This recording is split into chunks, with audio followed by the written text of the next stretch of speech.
Holy crap. People persist in doubting the evidence. Don't run and hide. Don't be afraid. Don't turn away any longer. The truth will set you free. You're listening to Jimmy Church Fade to Black on the Dark Matter Radio Network. We're turning all of our antennas towards Jimmy Church on Dark Matter Radio.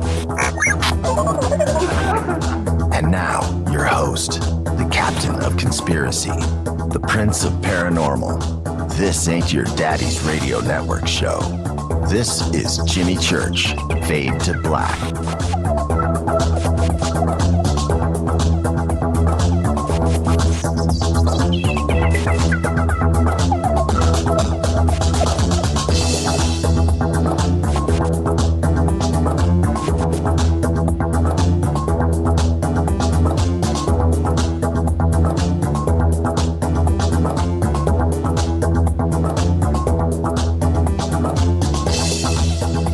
Oh, man. Running back in. Had to take a little break. How you doing, everybody? Woo! Dr. J in the house, huh? Pretty cool. All right. Absolutely. Who just tweeted, we got to get that grinding. It's ground. Check this out.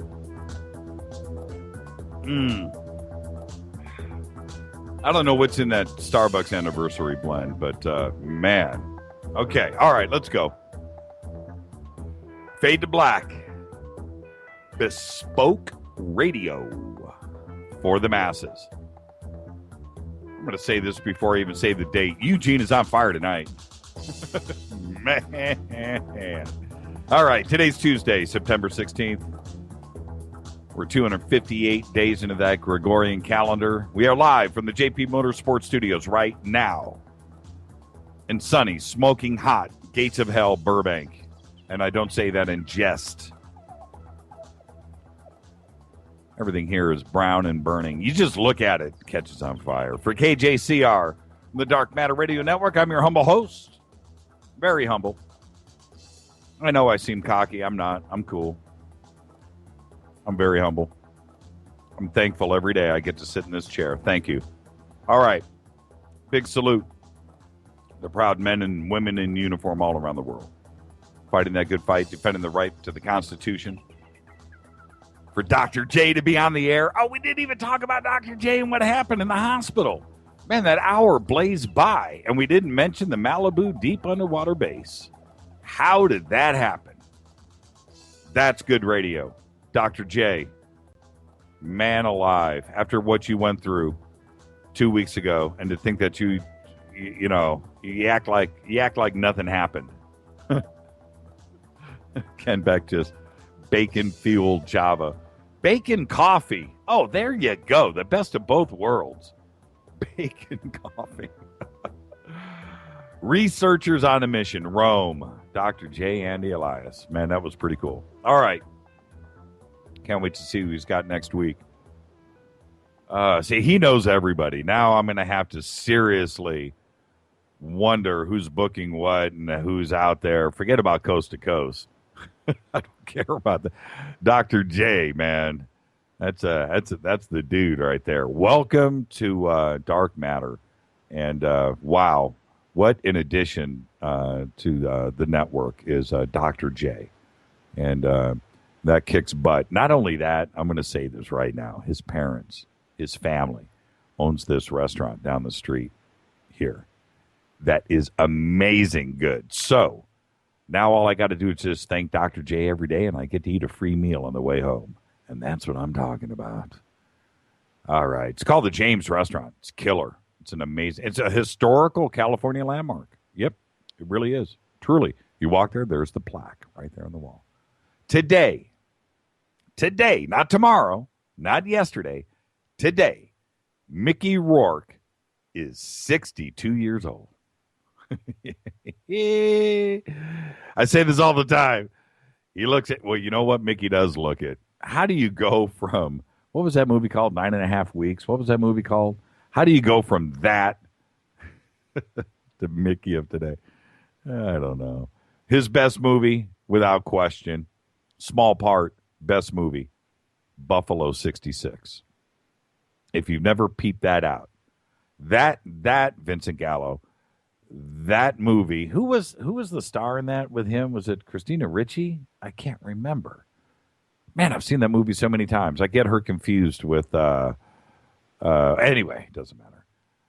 Buffalo 66, Mickey Rourke slayed in that movie. I remember when he isn't the only one with a birthday today, Jimmy. Is it Gordon? Whose birthday is it? I'm just guessing.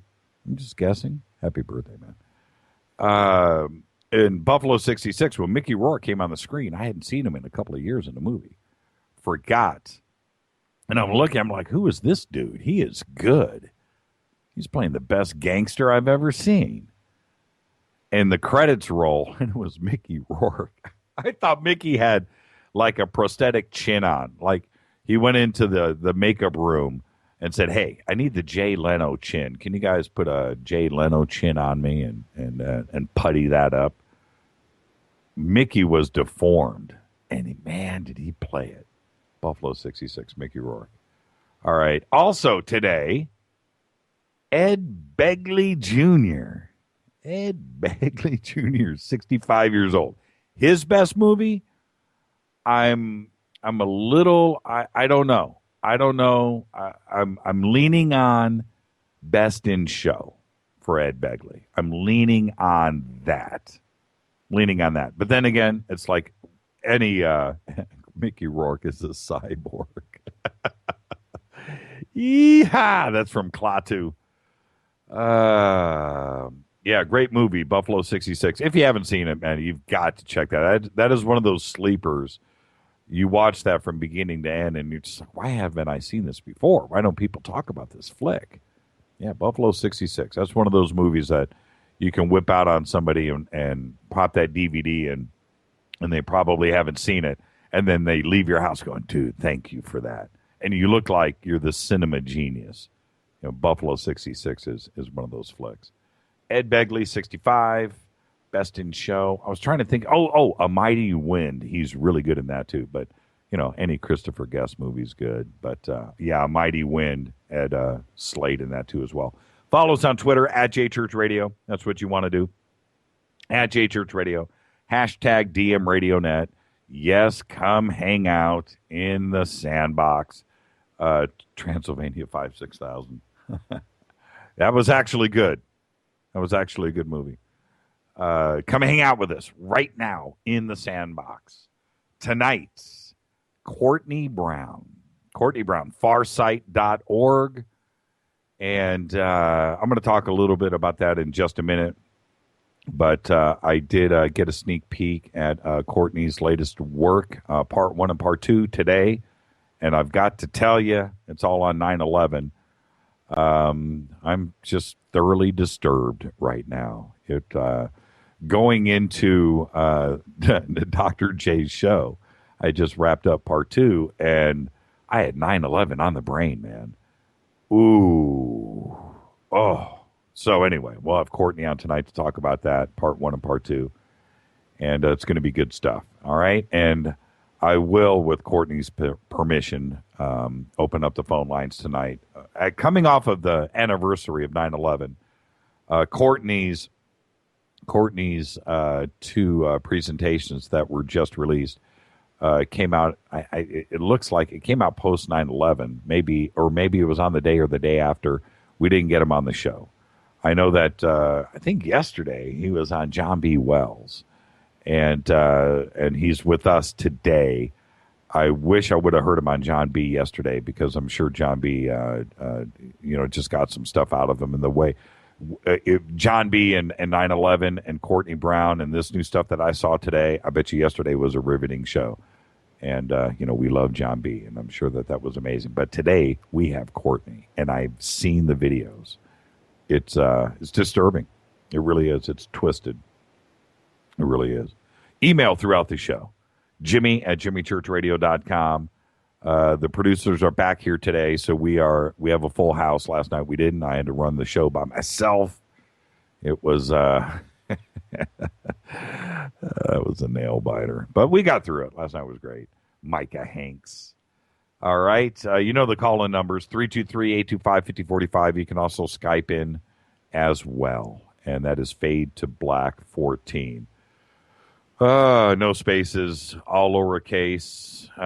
Eugene just tweeted, watch the RV of the session 9/11, and just one thing I'd like to say, Mike Barr is, come on, Eugene.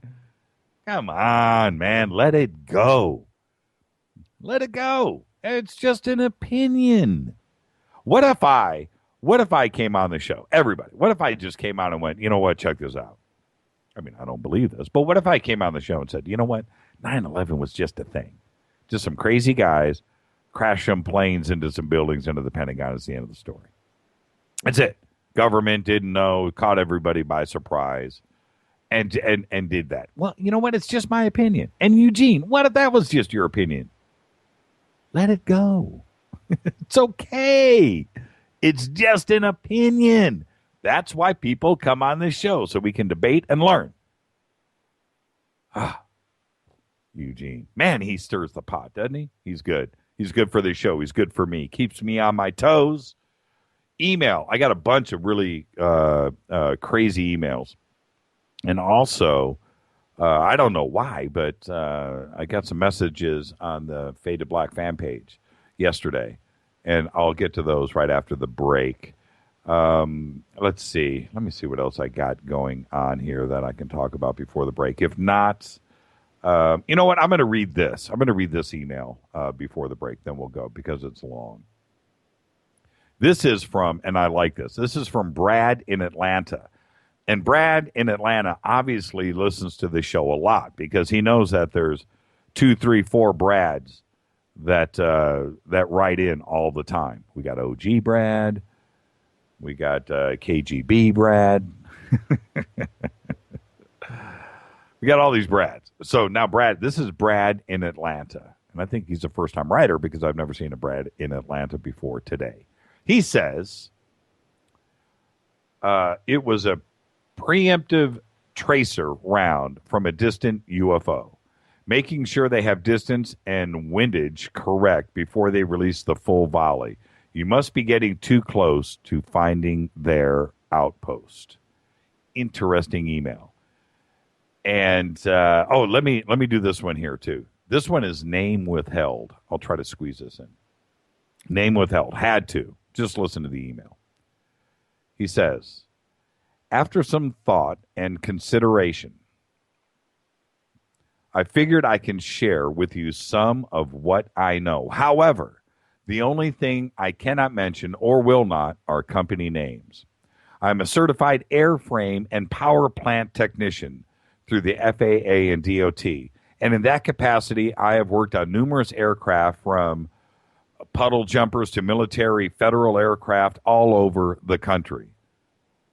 I am held to some small form of confidentiality, but I have never had to sign any major forms of restrictions. Luckily, I have been in places most people are not allowed. Right place, right time, right location, right skill set.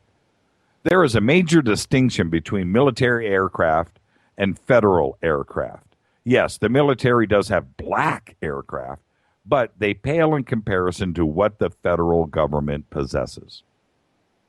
Would it surprise you to know that most Middle Eastern private aircraft have anti-ballistic systems installed on them, but the civilian aircraft do not?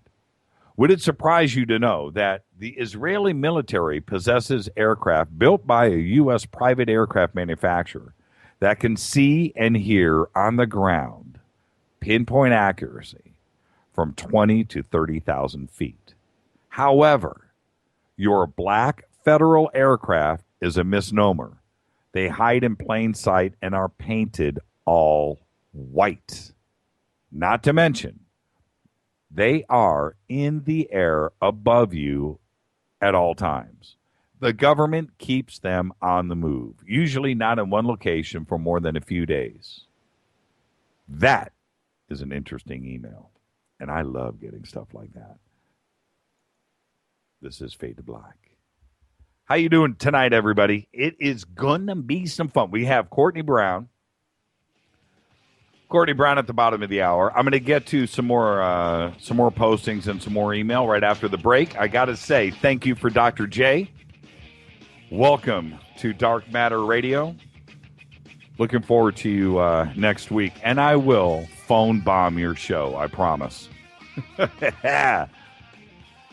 Give him the Nancy and Bill treatment, the angel treatment. You know what I'm talking about. This is Fade to Black only on the Dark Matter Radio Network. I'm your humble host, Jimmy Church. It is Tuesday. Courtney Brown at the bottom of the hour. I'll be back right after this. Stay with us.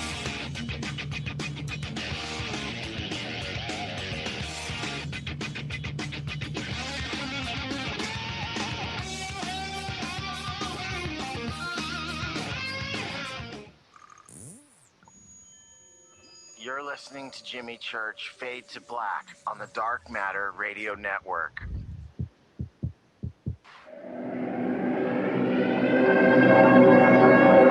Ladies and gentlemen, girls and boys, you have tuned into the latest phenomenon in late-night talk radio, Fade to Black, starring the inimitable Jimmy Church, showcasing his continuing quest in pursuit of knowledge of the strange and paranormal.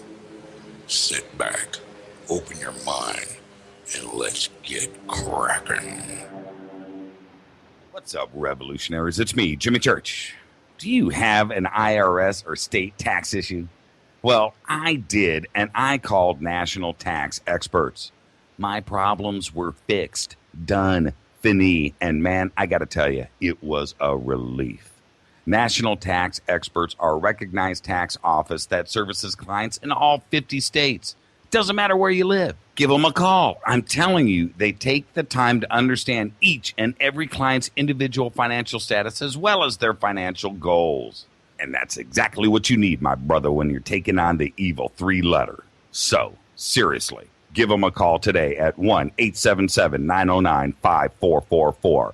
Again, 1-877-909-5444. Or go check out their website, nattaxexperts.com. That's nattaxexperts.com. Tell them Jimmy sent you.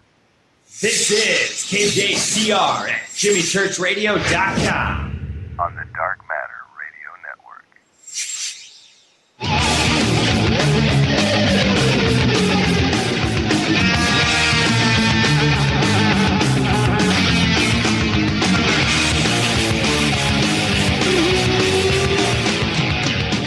Ah, yeah. How you doing, Fader Knots? Pull up the chair.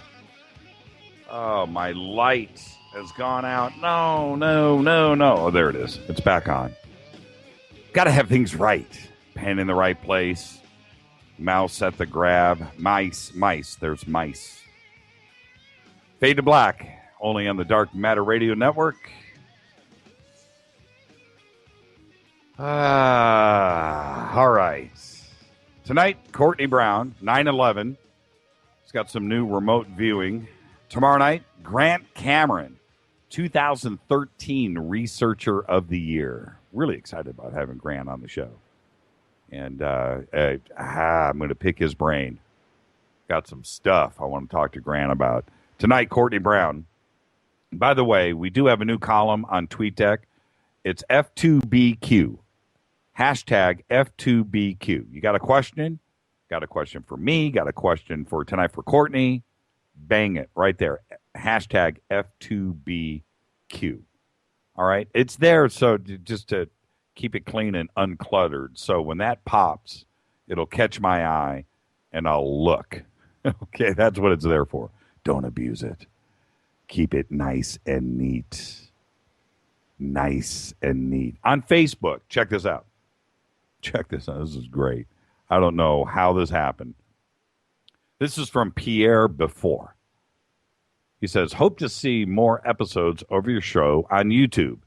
It's for me the only way to listen to you and your guest, which is very good. And I do learn a lot with Fade to Black. I am from Quebec, Canada. Keep up the good work. His name's Pierre. He's from Quebec. Now, I have a response to that, and I was going to. But then I got this on Facebook from Mike Rathbone. Check this out. Hey, Jimmy. Tuned in about 2 months ago. Love the show, but can only tune in to the YouTube channel because I work nights. Can you update the YouTube channel sooner?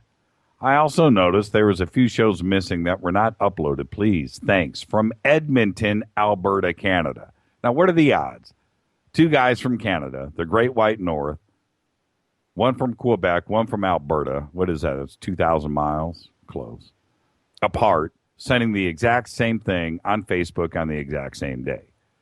Now, before you think I wrote those, I'm just like, what the heck? Guys, Canada, look, check this out. And we love you. We do.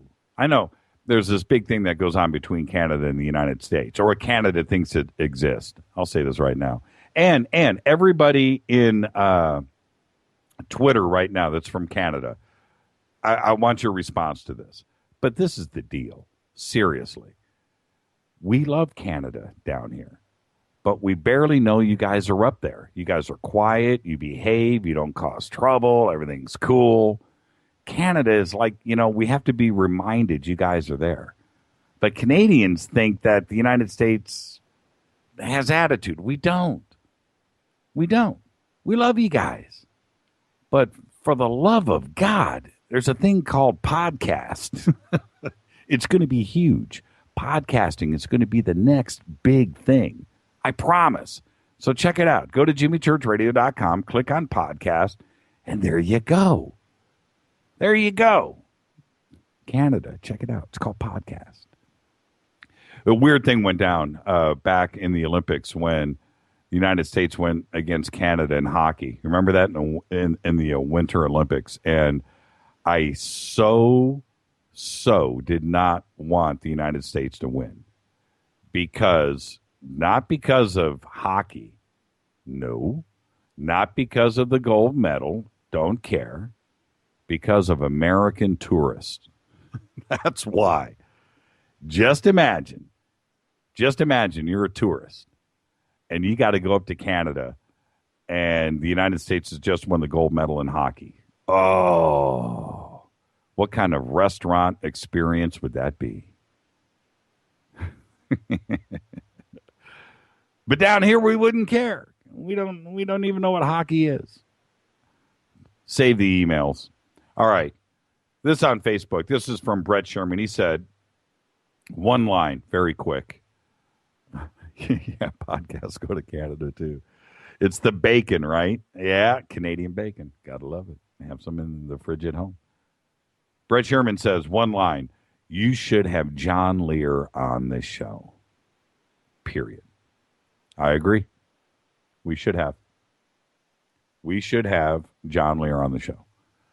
I think that that would be a show, literally, where I would just turn off my microphone and let it rip for 2.5 hours. And I would just sit back and listen.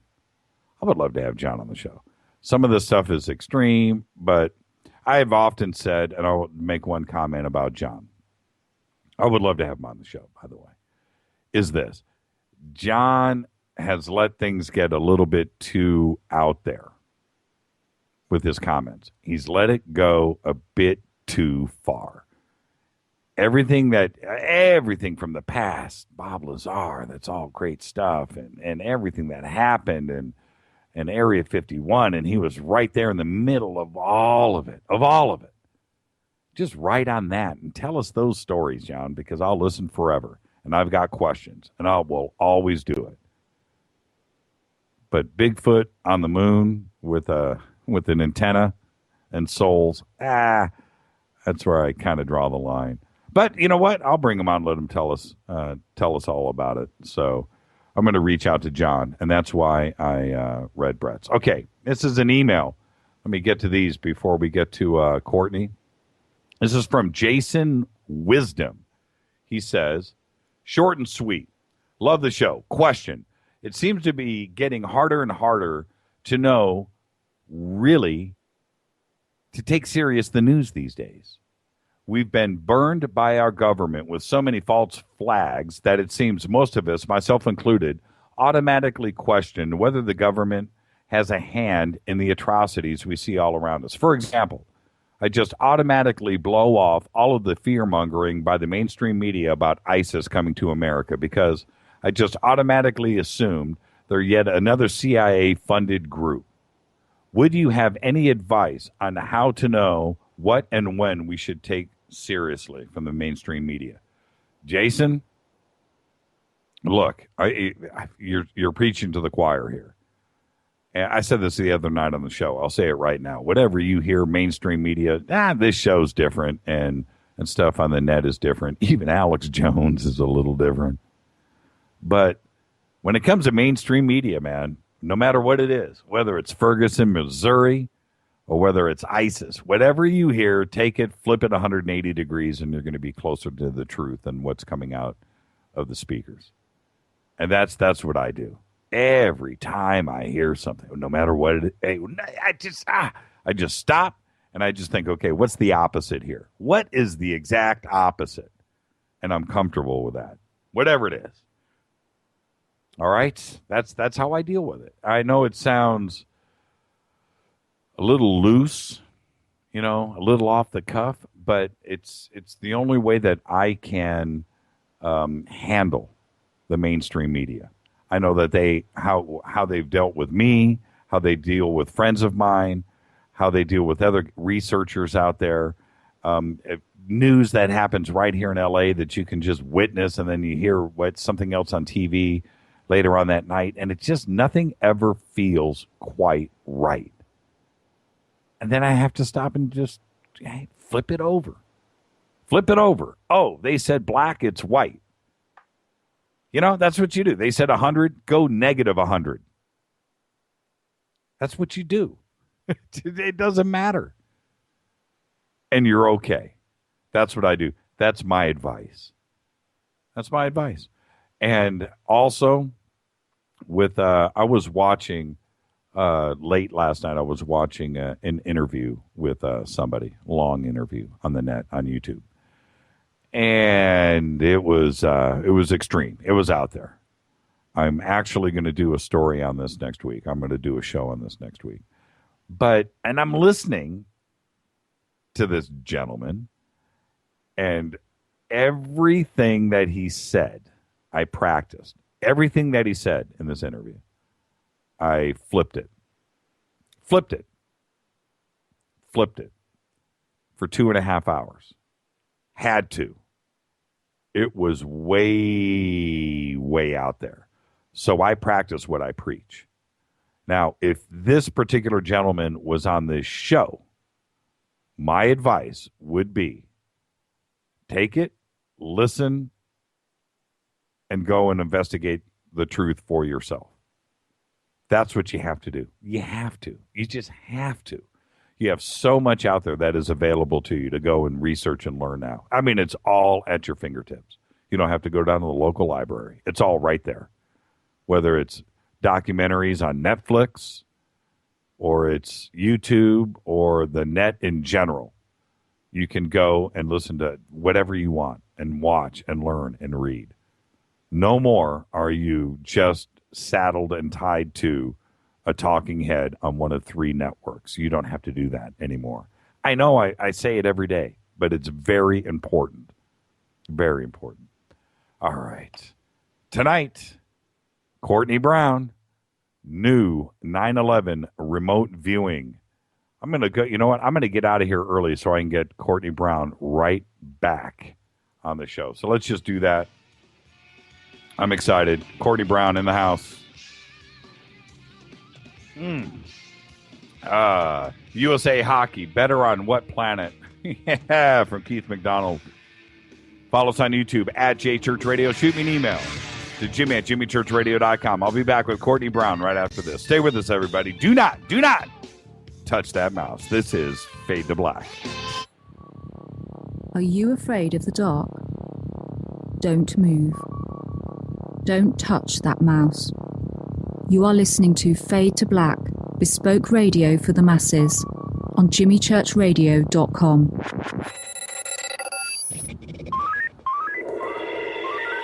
Way out here, we listen to Jimmy Church on the Dark Matter Radio Network. Dark matter. Dark Matter, Dark Matter, Dark Matter, Dark Matter. You're listening to Fade to Black on the Dark Matter Radio Network. ¿Qué tal, mis amigos? Yo soy Mario Carzón, el tiburón, y los invito para que escuchen a mi buen amigo Jimmy Church Radio. ¡Claro que sí! Oi, oi, I'm Reese Evans. You're listening to Jimmy Church. This is Revolution. The revolution will not be televised. The revolution is on radio. Ciao.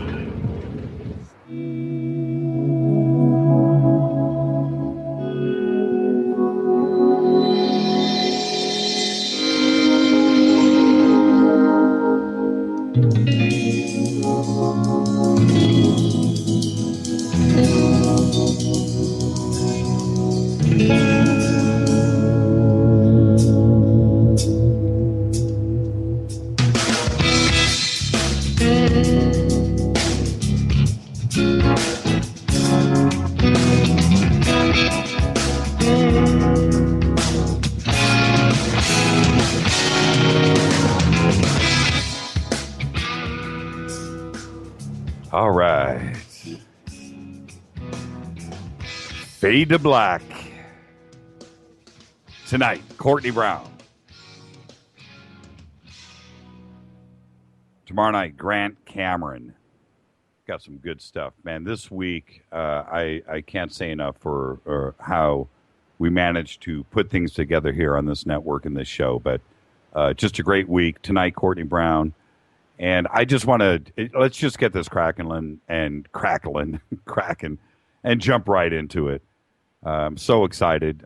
Today, I did watch both of Courtney's new presentations. We'll get to that in a second. But let's get a proper introduction going. Courtney Brown is a mathematician and a social scientist at the Department of Political Science at Emory University in Atlanta, Georgia. He's a leading scholar on the subject of remote viewing, as it is done using procedures that were developed by the United States military and used for espionage purposes. They are a derivative of those methodologies. Brown received his PhD degree from Washington University in St. Louis in 1982. He has taught at the University of California in Los Angeles, Emory University, and at the Inter-University Consortium for Political and Social Research summer program at the University of Michigan. He is the director and founder of the Farsight Institute, a nonprofit research and educational organization dedicated to remote viewing, and also the king of scaring the crap out of me today. I would like to welcome to the program, Courtney Brown. Courtney, how are you tonight, sir? I'm so great, Jimmy. I want to thank you so much for inviting me on your show again. Courtney, welcome, as always. And, you're a friend of the program. It's great to have you here.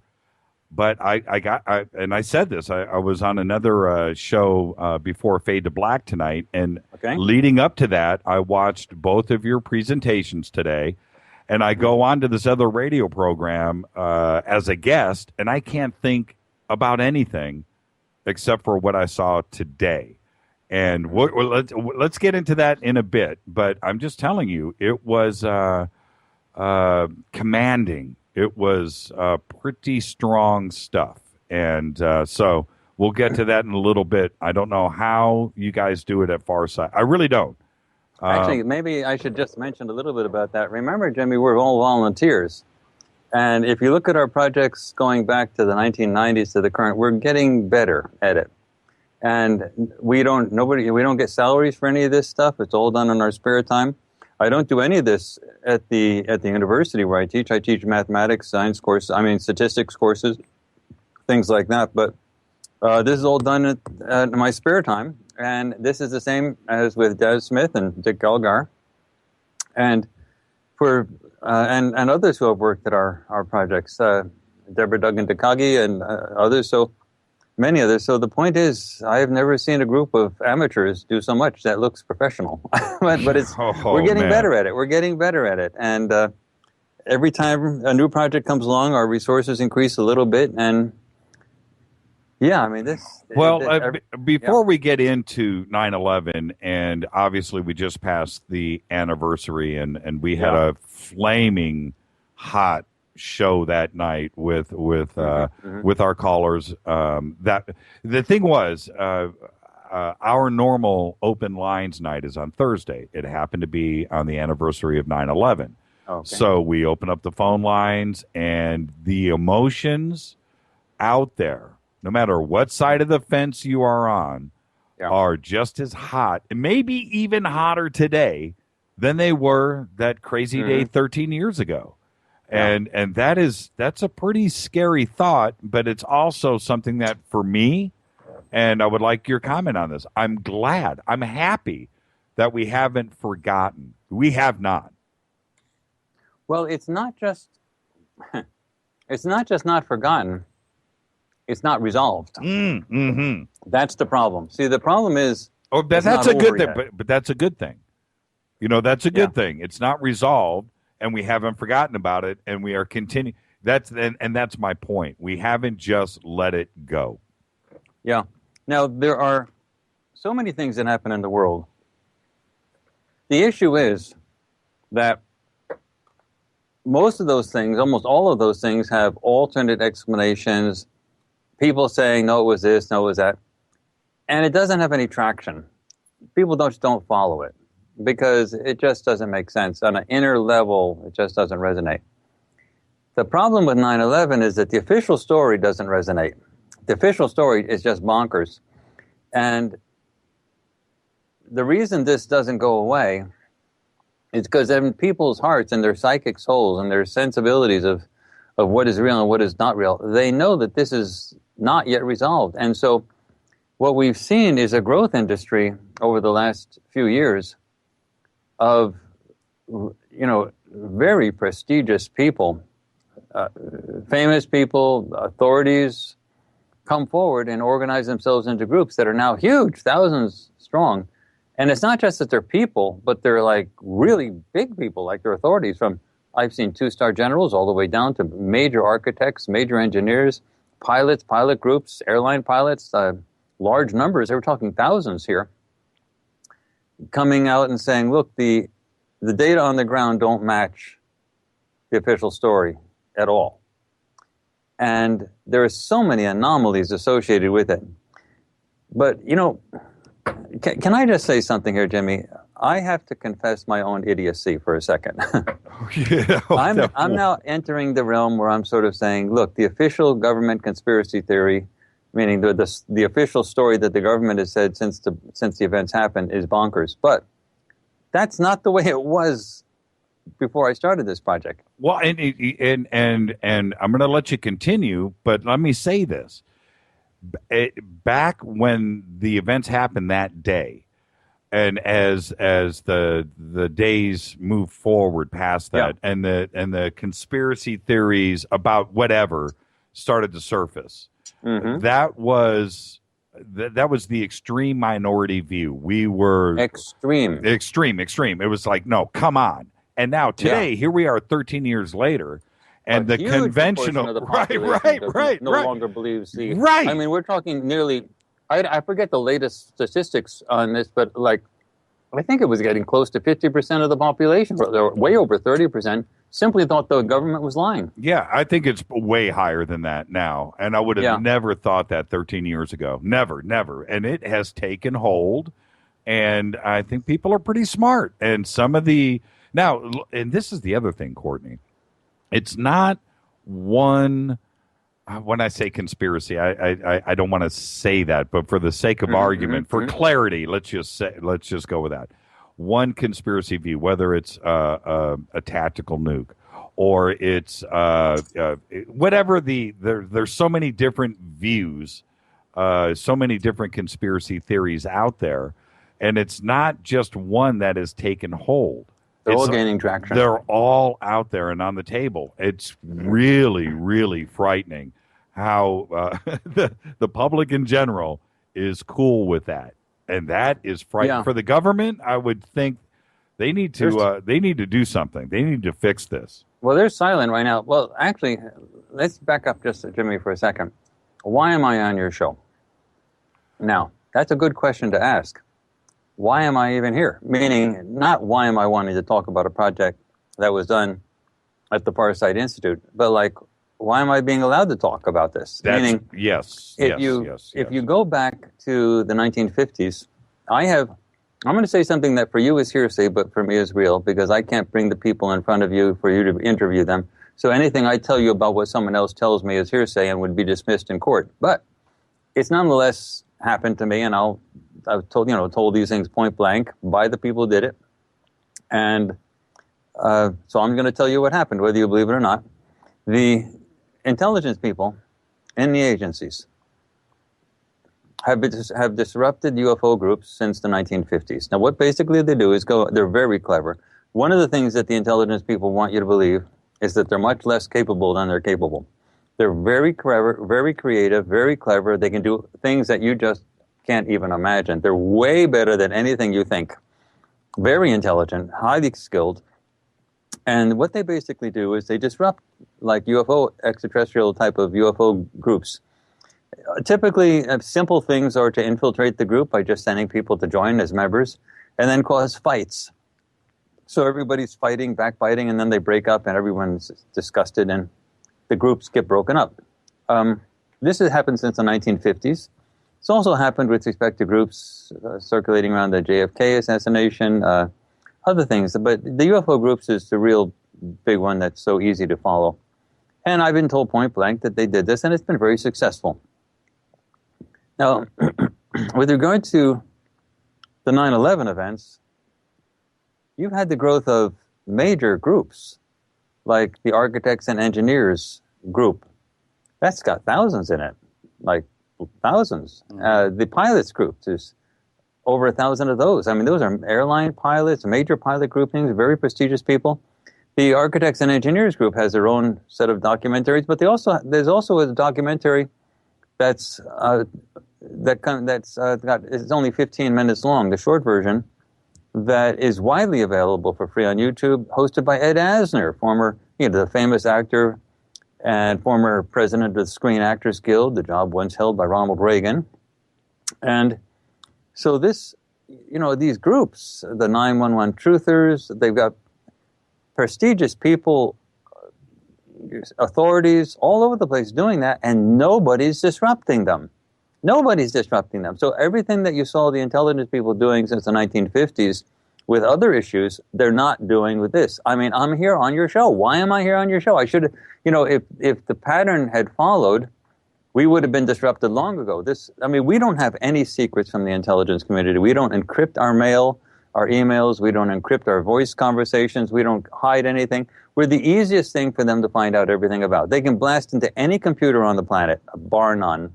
And, they can get into my computer. So when I was actually doing these targets and stuff like that, they knew from the beginning what we were doing. Even though I didn't tell them to anybody, because projects, we have to do everything totally blind. The viewers and nobody can know what we're doing when we're doing a target, when we're doing a project. But the intel people can get into the computers and they know. So the point is, they've known from the beginning that we were doing this thing, and after it was done and all the data collection was finished, and the viewers that were associated with the project were finally told what the targets were and what the project was about. Before the video documentaries were actually made, they knew all about this stuff as well. No disruption whatsoever.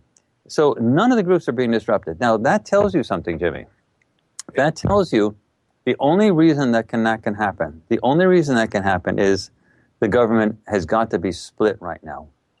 Meaning, there's got to be, let's arbitrarily divide it in half. It's not half, but let's arbitrarily divide it in half. That means the half that were involved in the 9/11 stuff are different from the half that were not involved, and the half that were not involved are ticked off like hell. Mm-hmm. They're really royally ticked. Meaning, if you go back to World War II, in World War II, the Roosevelt administration, Franklin Delano Roosevelt, knew full well that there was going to be an attack in the Pacific, that there was going to be an incident in the Pacific. Now, you don't have to believe me on this. Turner Catledge, former editor-in-chief of the New York Times has gone on record on video. You can see it on YouTube in a documentary hosted by Henry Fonda, of all people. He's going on record saying, there's no ambiguity. Roosevelt, he was an intimate associate with Roosevelt. He said Roosevelt told him point blank they were waiting for an incident in the Pacific. Now, when Roosevelt and Churchill were meeting on a destroyer in the North Atlantic, Churchill was begging him, enter now, for gosh sake, we're being bombed. This is the Nazis we're talking about. And Roosevelt said, no, I'm not going to do anything, but I will transform the American economy from a peace economy building cars and spoons and things like that to a wartime economy building tanks and bullets and stuff like that. And we'll give that to you in what was called a lend-lease program. And then we will wait for the incident in the Pacific. Now, Turner Catledge is not the only source for that information. We also have others, but the point is that it's really, among people who study history and know about this, it's not in dispute. Now, this is not saying that Roosevelt knew about the details of Pearl Harbor, although he may. The point is that he knew something big was going to happen, and he had to wait for it to happen.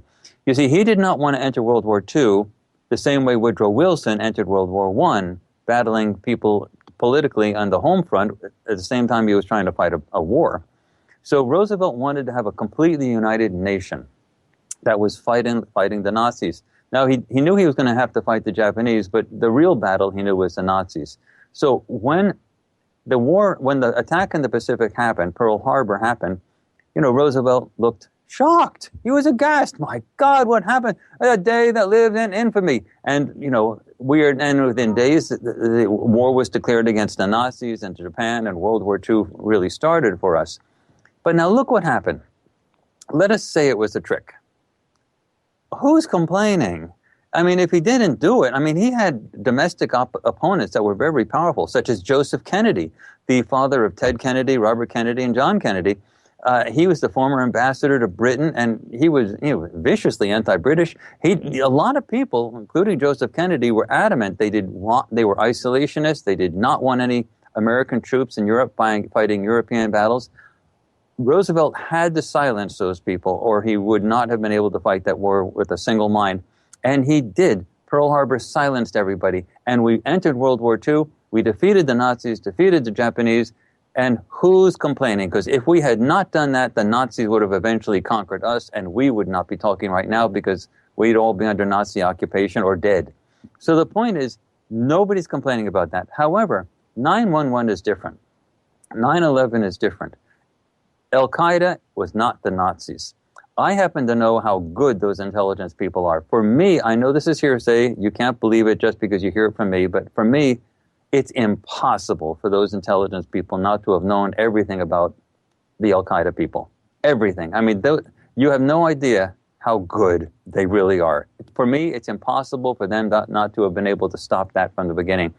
The only thing that makes sense, given the context of the remote viewing results that we have now, is that the way was cleared for them so that the incidents would happen so that America could be pushed into war. And, now that may seem outrageous to some people, but let me just finish with the thing about it is outrageous to the half of the government that says, Al-Qaeda was not the Nazis. That was not a reason to push us into two unwinnable wars. They're still going on right now. So that was really sort of the context that is, and that's why I am here today, because nobody's being disrupted. The way was cleared for us. Somebody in the government wants this to come out, and they can't come out with it themselves. So they're allowing architects and engineers to come out with all their stuff. They're allowing the pilots groups to come out, and they're allowing even us, the remote viewers, to piece it all together and in intimate detail describe exactly what happened all over the place. That's why I'm here, Jimmy. Have you, we're going to jump into what I saw today in just a second, but what kind of feedback have you been getting on your two? It's amazing. I was expecting a lot of denunciations and everything. Everything's been positive, like incredibly positive. We're getting better at actually putting all this stuff together and presenting this material in a way that's persuasive. But I've been surprised at how positive people aren't. If people were shocked and saying this couldn't be true, this is ridiculous, then we'd be getting denunciations. But apparently so many people have already assumed that this is true. All they really wanted was to know the details of what happened. And these two documentaries do that. They fill in the gap. How do you explain, and of course we're talking about remote viewing here, and how do you explain, today I feel, and certainly with my own experience with remote viewing, and you and I have talked about that, it seems now that it's accepted. I mean, that's the feeling that I get. And it's not some crazy phenomena. It's not mind reading. It's not Uri Geller. That's not what we're talking about here. And how do you explain that? And there's a definite turnaround in the last few years with remote viewing. Yeah, 15, 20 years ago, everyone was laughing. When I first started doing this, I was the first academic to go on record on studying the military or military-derived procedures for this information transfer of perceptual information, called remote viewing, and everybody laughed. People thought I was deluded. Some faculty members at my own university openly regretted giving me tenure, and it was an embarrassment to them. Now nobody's laughing. Nobody is laughing. I'm invited to speak at universities all over the place. I was a keynote speaker to a group of Nobel's physicists in Lucerne, Switzerland. I'm formally allowed to mention my affiliations wherever I go. Now, I do not do remote viewing research at the university. I teach statistics, nonlinear mathematics. My specialty is the application of nonlinear deterministic mathematical systems like chaos, catastrophe theories, to social scientific phenomena. But I'm nonetheless able to, go anywhere worldwide and tell them who I am. And even though I don't do any of that at the university, I am who I am. And we do all this at the Institute. Well, you're right. 15 years ago, 20 years ago, if you were telling somebody that you're into remote, you wouldn't say remote viewing. Oh, really? What was that? Or remote viewing? You didn't want to say it out loud. Today, you can hang your head high. In fact, you'd investigate using a pseudonym. Yes, exactly. Today you say remote viewing, and people are into it. And it doesn't matter what walk of life, everybody gets it. And I'll ask you again. I think you didn't quite say. How do you explain it? I mean, why is it accepted now? Something has happened. Well, we're the largest venue of remote viewing public projects anywhere worldwide. The Farsight Institute. And if you don't mind me just stating the website's name, it's www.farsight.org, Farsight, like seeing far.org, O-R-G, because we're a nonprofit. We have a huge number of studies. All of our stuff is public. We're the only people coming out with this project after project after project. The military people that retired from the official program that ended in November of 1995 have been teaching remote viewing, but they've not been really big on doing a lot of projects. So we're the only place that does these projects. And we've had an awful big success record in having people look at the stuff that we do. A lot of people have been following us. We're very respectable, and we don't hold anything back. So, what you're really asking is, what would the world look like today with respect to the aspect of remote viewing being accepted worldwide if the Farsight Institute didn't exist? And given the fact that there is no other venue, it would look a lot different. So we have been very successful at spreading the word. We definitely need to expand, because the number of viewers who are capable of doing what we do with these military and military-derived methodologies on camera, live, with the level of detail that you saw in the documentaries, where, complete descriptions of what's going on, completely unambiguous, is done. The number of people who could do that are extremely small, and we have to expand that. So we're actually looking forward to a time when we can do that. We also have plans on new projects that will go way beyond even what you just saw today. Mind you, the military people did their work on paper and pen, mostly. And so when you're trying to describe remote viewing work, you're talking about shuffling papers. You're talking about showing people what's been written on a piece of paper. Mm-hmm. Well, that's very persuasive to someone who's a remote viewer and into it. It's sort of like saying a musician can look at a score on a sheet of music and say, wow, that's interesting. But the public wants to hear it. The public doesn't want to look at the notes on the paper. They want to know what it sounds like. Mm-hmm. Mm-hmm. And so we knew that we had to get out of the paper and pen arena and put this on video. The question was how to do it. So Dick Algire was a celebrity newscaster in Hawaii for 30 years. He was more comfortable in front of a camera than off camera. So he was natural for experimenting. And for him, it says, well, I do this thing. I should be able to do it on video. And he used to like doing his video presentations on the news standing up.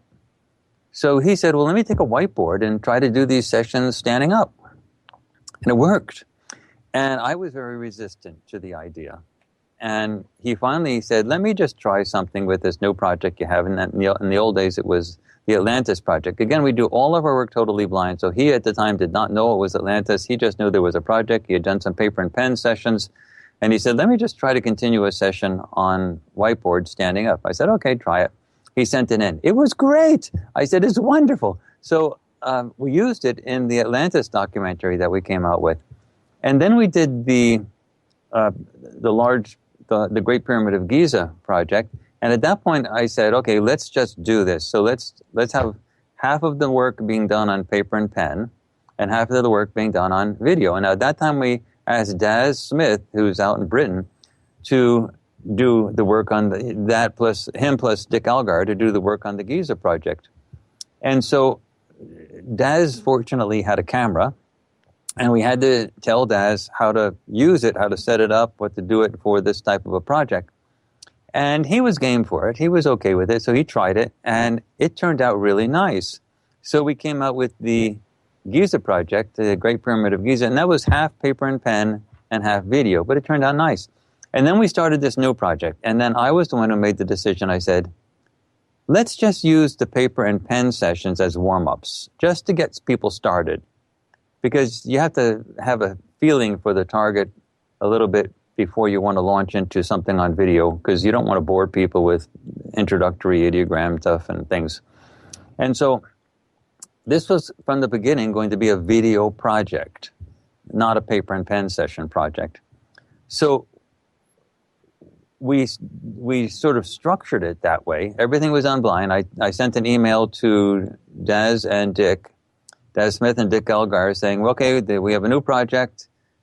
We have the first target. Do it. Nothing else. They weren't told anything else. However, there was a new ingredient. You see, these guys are so good as remote viewers. I knew that if they saw the Twin Towers come down in their first session, the whole jig would be up. I mean, it would be, they would recognize what the project was about. So I will say this. I wondered about that before I saw, because once one little, any little piece came out, then that would taint. It would contaminate. Yeah, I felt that, but it didn't happen this time.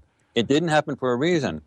You see, in preparation for this project. What are you eating, by the way? You're eating something.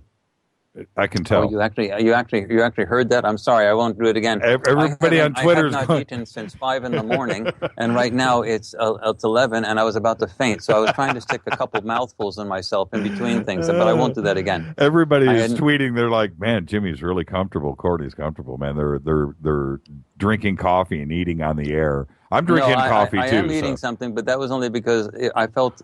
I normally have never done that, but I was eating a small bite of rice and beans because I was worried about fainting.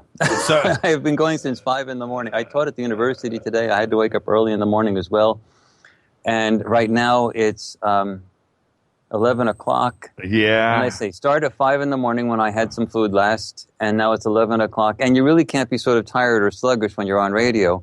You can't. So I said just do me one favor. Just say the word bacon. Just say bacon for us. I'm a vegetarian. I know. Say bacon. Okay, I said the word bacon. What does that mean now? It's a running joke here on okay. on the network. Okay. Well, anyway, so what I did in preparation for this, and I apologize for having a mouthful, but anyway, what I did in preparation for this was that I told people on air and viewers, whenever they would send me stuff about 9/11 or anything, well, that's interesting. But that is one project we will never do. I know the intelligence people don't want us to do that project. I will never, ever do that project. And so, they had heard for years, ever since 9/11, that is one project we will never touch. And I said it on radio, essentially like swearing on radio. We will never do that project. In fact, a couple radio announcers got ticked off at me when we came out with this project, saying I lied to them on air. And I said, I admit I did, with that one thing only. And the reason is, I had to convince the remote viewers that would never happen, so that when they had their first few sessions, they would know that there's tremendous doubt. And it can't be that, because Courtney said it would never, and he even said it on radio. He said it would never happen, so it's just not going to happen. So, and it worked. In fact, it worked so well, they had so much doubt that when the end of the project was done, after a few months of remote viewing, they were almost ready to throw in the towel, because they couldn't stop getting this information, because it looked so much like 9/11, but they knew it couldn't be. They were so fraught with nervousness that they had screwed up royally, and this was going to be such an embarrassment. They were actually talking to me about maybe, just, are we going to can this project? This is not, are we not going to go forward? I said, no, don't worry, just keep on proceeding as best you can. And when the project, the data gathering process was finished, what we did was we said, we set up a go-to meeting. Now, go-to meeting, for those people who are out there, is like Skype. They can actually see each other. And they had a meeting where they were talking among themselves and able to see each other.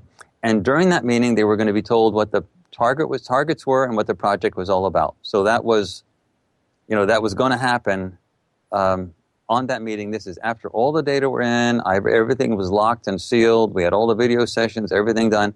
They were going to get target feedback finally. Dick Algire could not sleep for 36 hours before that, because he was so convinced it was going to be such an embarrassing thing. They were actually saying things like, maybe we just lost maybe I just lost my edge and I won't be doing this anymore. This is like so embarrassing. Courtney will maybe cancel the project. I don't want this to go public. This is terrible.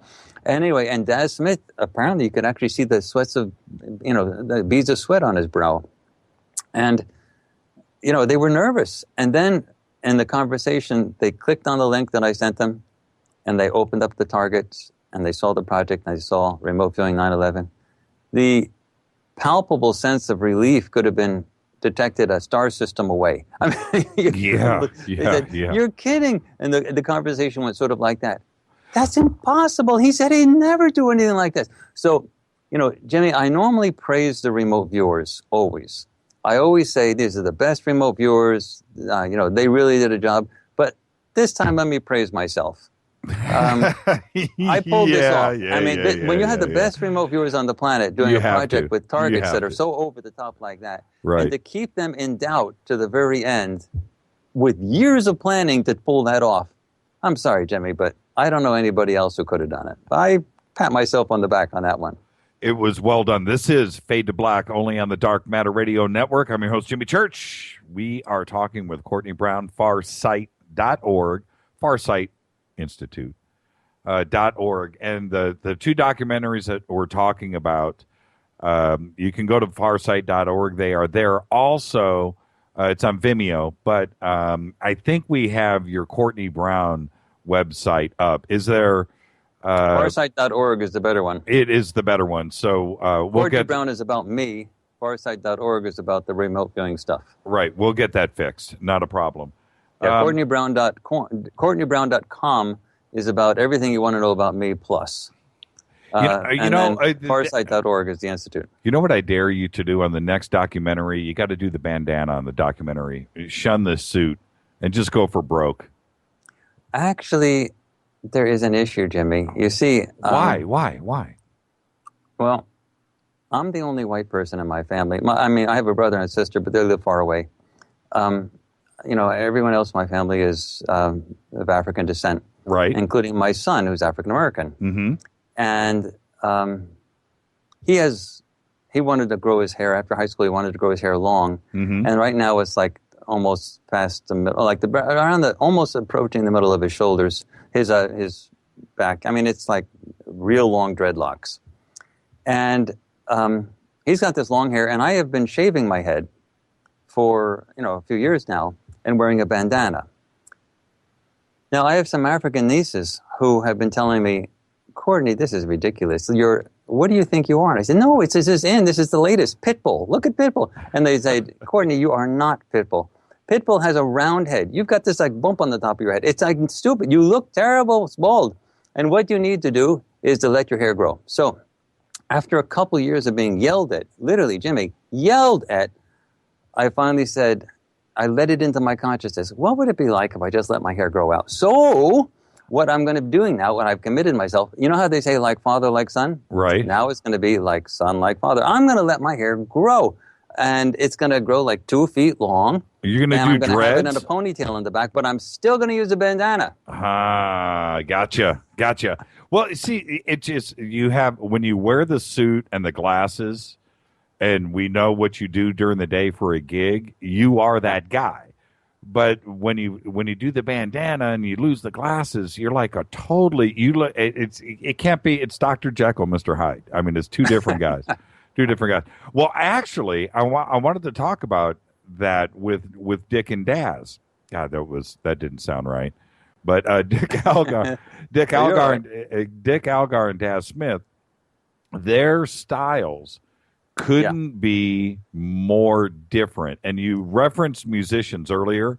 And when I was watching them today, it's like you're watching, Dick is like a classical guitar player, regimented, controlled.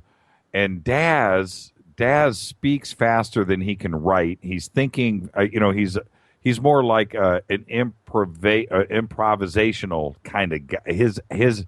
His way of getting to what he's trying to present is what I'm trying to say. Yeah, actually, let's put it this way. You're more correct than you know. Dick Algire is a guitar player. A really great guitar player. I mean, he's got Martin guitars, 2 of them. One of them is like a really super expensive, great one. And so you actually you hit it on your intuition. Talk about intuitive, like psychic perceptions. You're good at that. But also, he was a celebrity newscaster. So he is regimented in front of a camera. He knows what to do. On the other hand, Daz Smith learns it all by himself, and in fact, he's a graphic artist, so he's more normally drawing things. He's an improvisational guy. Wow. He does everything. Yeah. You can see that.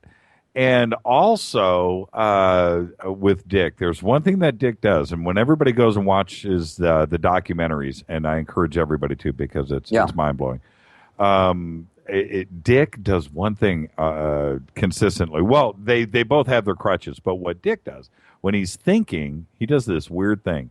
He leans forward like he's listening to the camera. He'll put his ear to the camera, and he'll look at the you can tell you can see the wheels turning, and he does this listening thing. And Daz, on the other hand, he thinks this thought, he'll do a scribble on the screen, and now he can't write fast enough. You can see that his brain he's always playing catch up. Dick, on the other hand, is he's writing and he's drawing, and for Daz to be the illustrator, Dick is the better drawer. He's a better illustrator. And in terms of the types of pictures that you often see. But on the other hand, when you see Daz do a finished graphic, almost a schematic, while totally under blind conditions, of the organization of the entire group. You remember that finished graphic at the end, in part 2 of the documentary, where he outlines the different groups involved and replacing the explosives in the Twin Towers and the larger group on top, and then the overseers at the top, and the ones who were acting as spotters. And that was of a level that was like a really polished cartoon. It scared me. Dick could not have done that. But yeah, that was scary, wasn't it? Scared me to death. Actually, we actually did the end. So let's not get to that yet. Okay. But Daz at the beginning of part 2 as well, with the way that he illustrated he was trying to put together what this object was going through the air, but how he drew that. I mean, I was sweating. I was really freaking out. It was okay. So let's actually get into some of that. Let's back up. You present in the beginning of each, well, we're calling them documentaries, each presentation actually. Yeah. In the first one, you said something that was chilling to me. Now, we had some red-hot arguments going on last Thursday on this program about this. But there was one point that you said at the beginning, you, not Daz or Dick, but you, when you said that the plane that... okay, Jimmy? Yes. Jimmy, we actually, the Skype connection broke for a second. Could you repeat the question? Yeah, the question... Sorry. Okay, was you in the beginning... You were describing the plane hitting the Pentagon or the government side of it. And there was one thing that gets lost in the translation here with those events of the morning at the Pentagon, which was there were poles and wires and things in front of the Pentagon just a few hundred yards away that the plane had to fly over. They didn't fly through those, had to fly over and then correct the plane to fly into the Pentagon. Oh, that's a big deal. It's a big deal. And I don't know why when you are trying to debate the official dogma of the government, I can't think of another way to put that, the official dogma of the government is that that's what happened. Well, I don't care what kind of Vietnam War veteran Marine pilot you are. That's what it would take. This is not somebody that has spent a couple of weeks on a simulator and is able to pull off that kind of maneuver. Actually, Jim, you're correct about that, but there's more to it. There's a large, we link to this group on our website for the project page, where we link to all the major groups, or most of the major groups that do 9/11 studies. But there's a group of pilots, like over 1,000. They're like airline pilots, major pilots, tons of hours. And they have gone on record saying a jumbo jet can't do what was done. Whatever flew into the Pentagon flew over these trees and wires, like 350 feet over the ground. And immediately afterwards, they passed the trees and wires, and you're over the Pentagon grounds. It ducked down immediately and leveled off at near supersonic speeds at approximately 4 feet over the ground, then flew perfectly horizontal directly into the wall of the Pentagon as it crossed the grounds of the Pentagon and the backyard of the Pentagon. And the pilots have said a jumbo jet can't do that. I mean, you just can't do that. It's like a lumbering albatross. You just can't do that with. You can put Tom Cruise and the best Top Gun pilot in the world in there. The machinery can't do that. But what you said is also true, that in order to pull that off, even if the machinery could do that, you need to be a really hot pilot. I am a pilot, for example. I have, when I was flying in the beginning, and I was coming in an airport that had 2 parallel runways, more often than I care to tell you about, I would be supposedly coming in on the left runway, and I'd be making the turn and making the approach, and I'd find myself after the turn over the right runway, meaning I was over the wrong damn runway. Right. Now, and I quickly corrected, but like the runways are fairly close to each other. And so if there had been an airplane coming in at the same time, which does happen, on the right runway, I would have crashed into it. And so, the control tower usually says, by the way, there is an aircraft coming in on the right runway. Make sure you make that turn sharp and stay over the left runway. But there's a few times where I, messed up. So if you don't have like tons of hours, making mistakes like that is extremely common. And so when you're talking about the aerobatics that was done by the plane by whatever flew into the Pentagon, that's really fancy flying. And those pilots, according to the official government conspiracy theory, were basically nitwit Islamic terrorist pilots that had a few flight lessons. I mean, they weren't even in the solo stage. I mean, they were like, it was crazy. Mm-hmm. And they did that. You can't do that. I mean, it's like, it can't be done. Not only can the jet not do that, but I'm telling you, as a pilot, you have to have not only a machine that can do it, but you have to be able to physically do that as well. And also, if there is a pilot doing it, the G-forces associated with such a rapid descent and then leveling off, that's you're really good if you can do anything like that. But you can't do it in a jumbo jet. It's a lumbering thing. It's like the Titanic. I mean, it's huge. It takes forever to level out. Yes, 100%. It's not a small acrobatic, plane. That's not. We're talking about a jumbo jet here. On the other hand, that's exactly what cruise missiles are designed to do.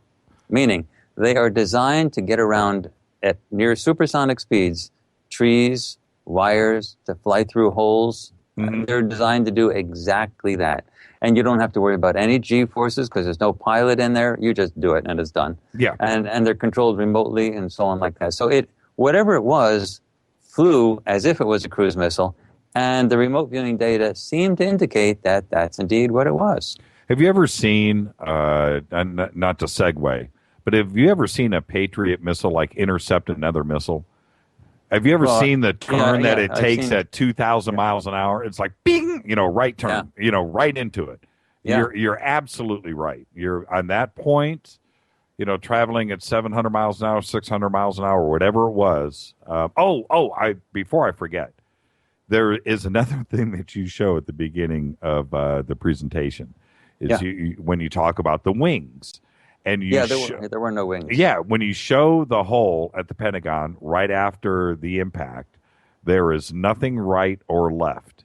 There is not a mark. Yeah. Now, forget about the wings, okay? Even if we go with that the wings dissolved, okay? Let's say they dissolved. In the wreckage, there was no wings, and there's no marks on the Pentagon. That's my point. That indicated wings, and also the hole that was made in the Pentagon is too small for a jet.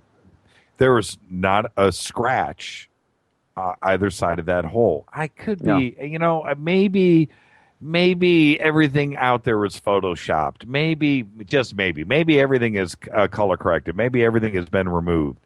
But that photograph that you showed today, there's not a mark anywhere. And my memory serves, going back, forget about what we've seen in the last 13 years, but going back to the day of 9/11 and the day after when we were looking at stuff on the news and we're looking at the pen, I remember sitting there going, I don't see anything there.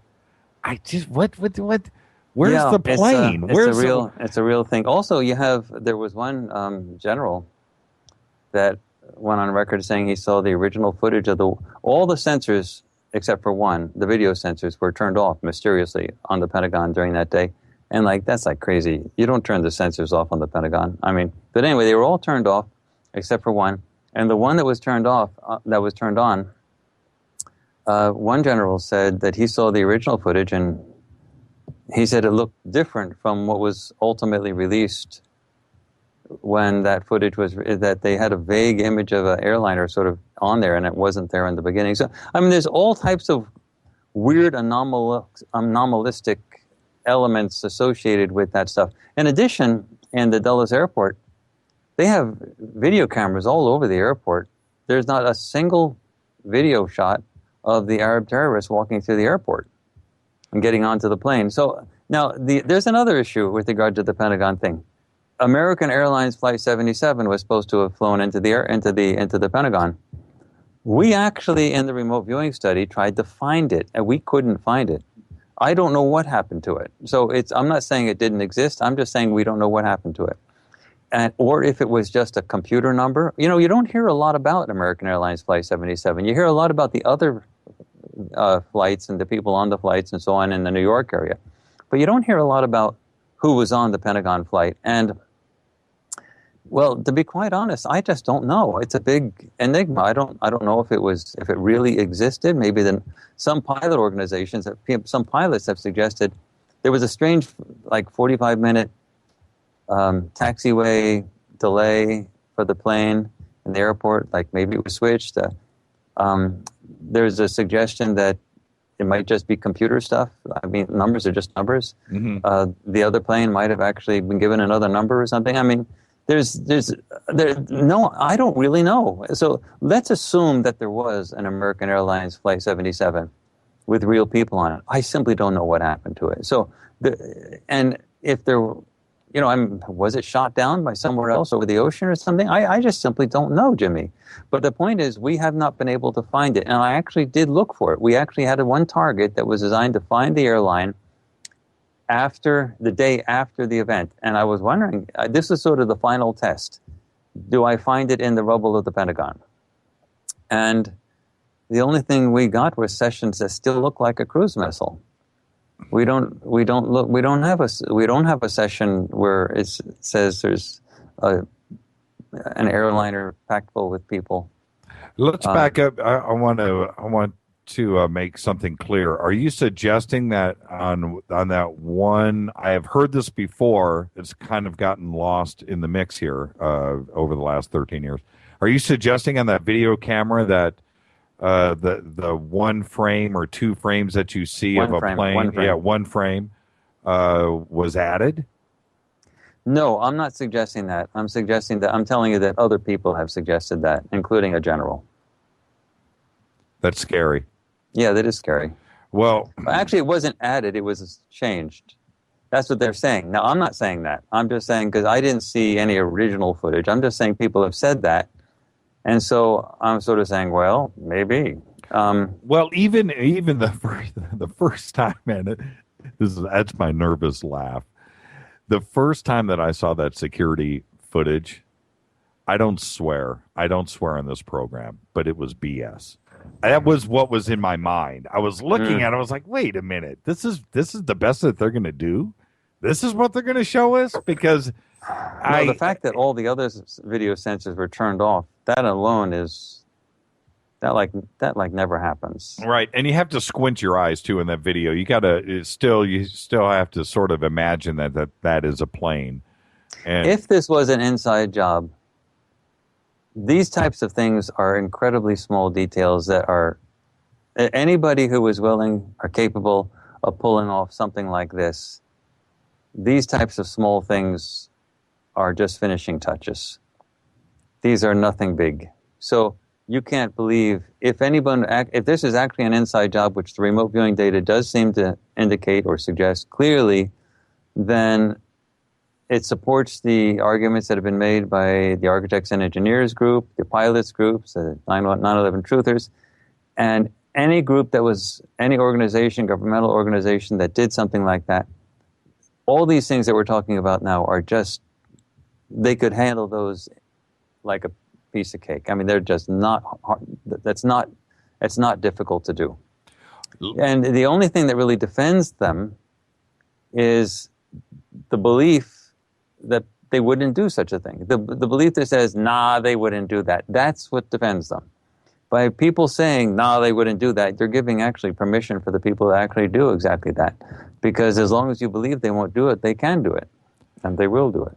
What was your belief? We're at around the bottom of the hour. We'll just start getting into these videos because the way that you guys start off, I know that you're really cool about this, and we can talk exactly about what's in the videos, and sure, so we'll do that, and I'll tease everybody. You actually start off backwards.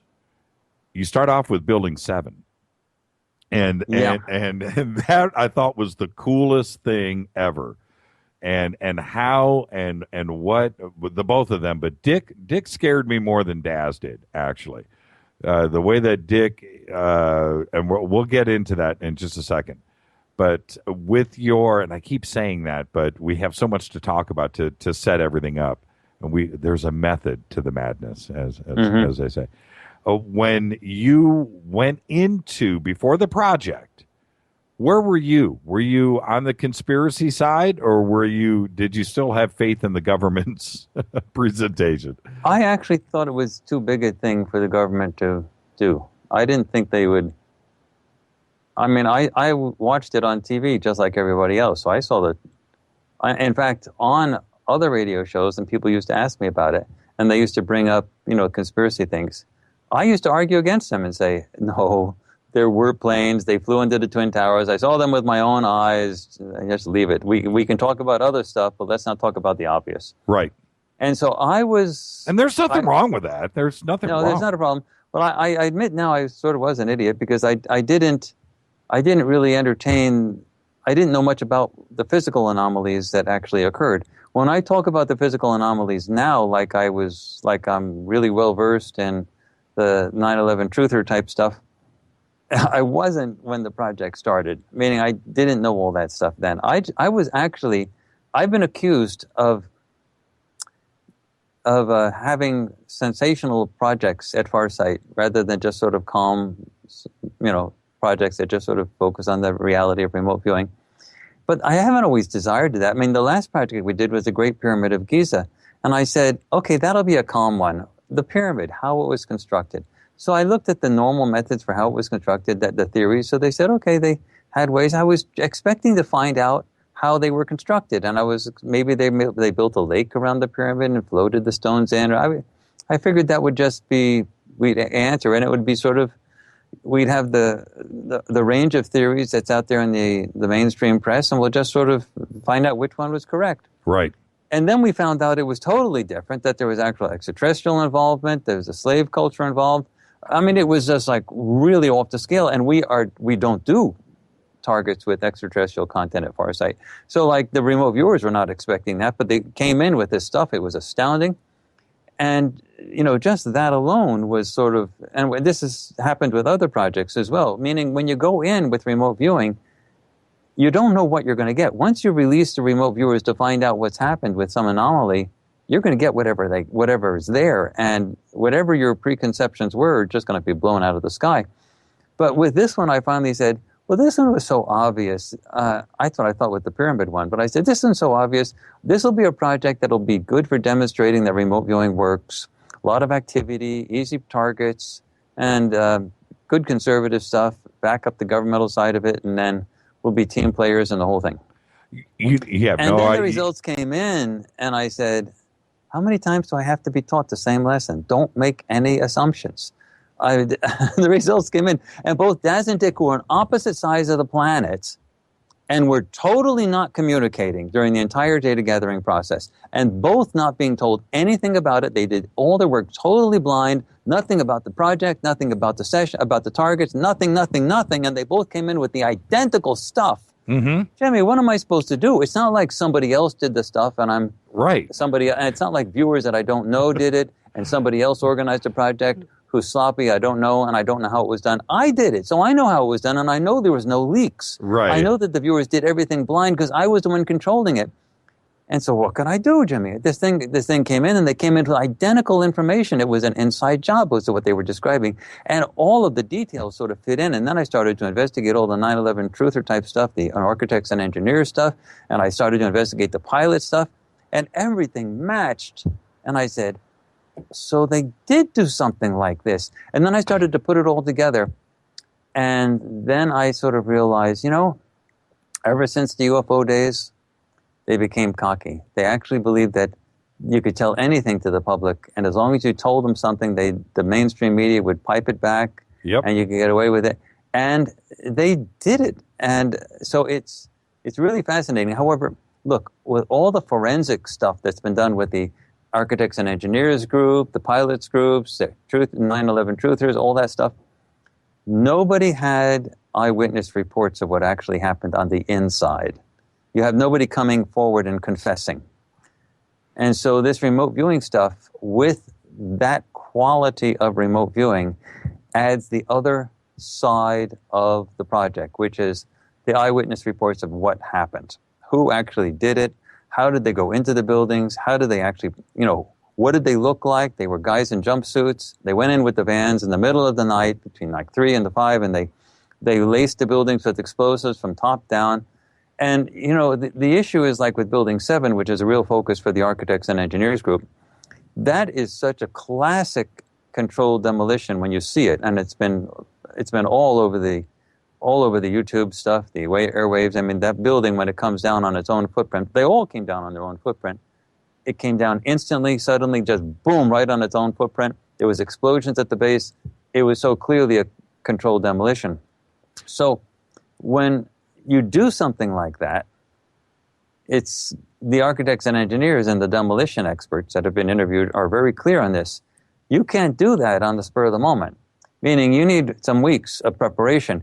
And you can't have demolition people go in and put explosives in that building the day of the Twin Tower attacks, when the Twin Towers and all the chaos is around there, and Building 7 itself is on fire. You can't put the explosives in at that time. You have to very calmly put the explosives in. There's a lot of wiring that has to be done. It's a very delicate type of a job. It has to be set up weeks in advance. So that's what the architects and engineers have been really focusing on, that if it was a controlled demolition and it was the clearest case of all the buildings for an absolutely unambiguous controlled demolition, then it had to have been set up way in advance, which raises the whole question of what about the other buildings themselves? Well, the remote viewing data fill in the gap with the other buildings as well. Now, I'm not saying there weren't planes. I'm not saying nothing hit the Twin Towers. I'm just saying that the remote viewing data suggests that the terrorists that were associated with that were very minor bit players. In fact, we have one remote viewing session, if you remember, Dick Algire describing what is called an uninterruptible autopilot. Yes. The uninterruptible autopilot has been commercially available since December of 2006. But you only put something, that's when the patents were filed, you only put the patents in there and make it commercially available when you're no longer interested in secret government contracts, meaning the military had access to uninterruptible autopilots long before that. So when you want to go commercial, that's when you actually put in the patents, because then the patents actually reveal how you did it. So uninterruptible autopilot is essentially exactly what Dick Algire describes in one of his sessions. For at least one of the planes, according to Dick Algire's session, the pilot was still at the real pilot was still in the cockpit and was unable to control the plane. He couldn't move the yoke. Nothing would move. The pilots were flipping switches. The yoke, it was flying on its own. And that's exactly what uninterruptible autopilot is. You can't do anything, and it controls everything, including the radios. Now, that means that whatever was controlling that plane was not in the plane, but was somewhere else, and it was being remotely controlled. And those things are designed so that nothing can take over that plane again, meaning hijackers, nobody. Now, you can say, well, why would the government have done that if they allowed hijackers to do that? Well, let's go back to the pilot thing, Jimmy. I'm a pilot, so I'm telling you, if you really did have this whole thing set up, ready to go, then why would you trust that some Islamic, poorly trained, idiotic terrorists would be able to fly those things perfectly into the Twin Towers without missing and only one shot available? Would you actually depend on that completely, just on those imbecile pilots? Depend. I think the better word wanted to guarantee that they actually hit the Twin Towers. The better word is trust, not depend. Yeah, you're trusting him. the point is, I'm a pilot. I know, and those guys had less training than I did. So I'm a pilot. I'm telling you, those things flew into the Twin Towers with an accuracy that was uncanny for the first time. I mean, it's typical for people who are newbies to miss, and then to have to swing around and shoot a couple times till you actually get it. They didn't miss anything. They didn't miss the Pentagon. They didn't miss either one of the Twin Towers. Each one was a dead on. It was perfect. Newbie pilots don't do that. Now, let me answer sort of one other thing. Well, before you do that, let me just get this in. This is KJCR, Fade to Black, only on the Dark Matter Radio Network. I'm your host, Jimmy Church. We are talking to Courtney Brown, Farsight.org, Farsight Institute. We're talking about his new remote viewing sessions that were just done on 9/11. Oh, before I let you, there's 3 projects that I've got for you that we need to get done. No, okay. The first one, MH370 and MH117 or MH17. You've got to remote view both of those scenarios. You have to. Next, we've got to do the Malibu deep underwater base. You know about that. And third, you've got to remote view Franco Harris to see if he really did the Immaculate Reception. Now, those are your 3 projects. Are you with me? I'm with you on it, but the only trouble is that I can't ever do a project that we talk about on air that we might do. Meaning, remember with the 9/11 project? Yes. I had to swear. I probably did it on your show as well. I bet you asked me about the 9/11. And I had to swear that, oh no, we'll never do that one. We'll never do that. So if I'm ever going to do a project, I'm never going to tell you about it in advance. Surprises. But you'll be the most surprised of them all. Well, because, with MH17 and 370, the parallels, although completely isolated incidents, the similarities between that and 9/11 are frightening. They're puzzles. They're puzzles. Yes. But let's get back to the Twin Towers, because everyone should be at the edge of their seat now saying, okay, so Courtney, let's say the remote viewing does indicate that there was an inside job. Was it all just to bring down the Twin Towers so you could get a false flag Pearl Harbor type of event so that they could rush off and fight wars and have a lot of money sort of thrown into the pockets of friends? Well, I'm sure that the people that designed this project, that designed this thing, that orchestrated it all, were highly patriotic and thinking they were doing something for the country. However, there's another ingredient. They might have actually felt that they had no choice. And let me explain. You see, in February of 1993, there was a real bombing in the North Tower of the Twin Towers World Trade Center. A van was brought in by Islamic terrorists, blown up. It blew out 5 floors. It blew a hole in 5 floors of the building and structurally damaged the North Tower, like physically structurally damaged, like it needed to be taken down. So since 1993, they probably knew that the building wasn't going to last forever. It was structurally damaged. It's not going to last for a long time. In addition, those buildings, the 3 of them, Building 7 as well as the North and the South Towers, were absolutely jam-packed with asbestos. I mean, they are packed. That's what they did. They sprayed that stuff everywhere, huge, thick, which is another reason why a jet fuel flyer could not have brought down those buildings. There was asbestos everywhere. Now, when the buildings actually collapsed, there's 2 things you want to note. First is you saw the asbestos dust. Everybody was covered with that white stuff when it was all, you saw people walking around. They looked like ghosts. They were covered with the white stuff. And you saw the huge billows. It covered, half of Manhattan. And the second thing, when the Twin Towers came down, there was no rubble. There was a crater in the ground. There was hardly anything there. So the real question is, if the buildings were brought down, why would the governmental people actually go along with that?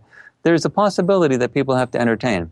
Since 1993, it became probably necessary to at least take down the North Tower. Those buildings are over 100 stories tall. How do you take down a building like that? They never thought about taking it down when they put it up. You can't take down a building that big. You can't take it down brick by brick, girder by girder. It's just too big. And you can't demolish it with classical demolition because you'd have asbestos dust all over. You'd be sued by the entire city. And you can't just leave it up either because that's A, one of the buildings is structurally unsound, and C, and B, the building inhabitants would eventually start suing the owners for asbestosis because the stuff was breaking down and probably getting into the air circulation system. So you couldn't reclaim the buildings by getting the asbestos out. It was way too expensive to do that for a 108-story building. And secondly, you can't take it down either. You can't just put a bag over the World Trade Centers, the Twin Towers. So it was probably necessary to take them down. They probably had to come down. The question is, how do you take them down? Now, even with smaller buildings, it sometimes takes years to take them down piece by piece if you can't demolish them for some reason. Let's say they're very close to other sensitive buildings, and you can't just blow them up and have them come down because the other buildings would be damaged. So to take them down piece by piece is really laborious. And no one has ever taken down a building like the World Trade Centers, so they probably didn't even know how to do it. So here you have a situation where the buildings needed to come down anyway. And the governmental people probably saying, well, if they've got to come down anyway, how are we going to do it? And they said, well, we have these Al-Qaeda people trying to do this terrorist attack again. Why don't we just, put two and two together, let them do it, and we'll orchestrate the rest. We'll demolish the building with a controlled demolition at the same time. The buildings are going to have to come down anyway, no matter what. We can't avoid it. And then we'll use that as an opportunity like Pearl Harbor to invade Iraq and control the oil fields. And so they probably thought they were connecting the dots in a way that made patriotic sense to them. Now, other people, I'm sure other people in the government now who are royally ticked that this whole thing was happening, probably disagree because the war they got us into was unwinnable. And the 9/11 stuff it was not the Nazis, as I mentioned before. I mean, Al-Qaeda people were not the Nazis. If you're going to pull off a Pearl Harbor type of event, a Pearl Harbor type of event, it's got to be similar to a threat that the Nazis had. You don't do that just in order to invade a country like Iraq. So anyway, there's one other point. That's the other element to it. That's the other element that people have to recognize, that it may have been necessary to take down those buildings. There's one other point to that, which is this. We had the Nuremberg trials. The Nazis were, the Third Reich was something you could reach out and touch, and all of that was made public. Al-Qaeda, on the other hand, it's a terrorist organization. It's almost invisible. It's an intangible, and all of that was out of the public eye. None of those here, none of the testimony, nothing at all. Guantanamo, out of sight, out of mind.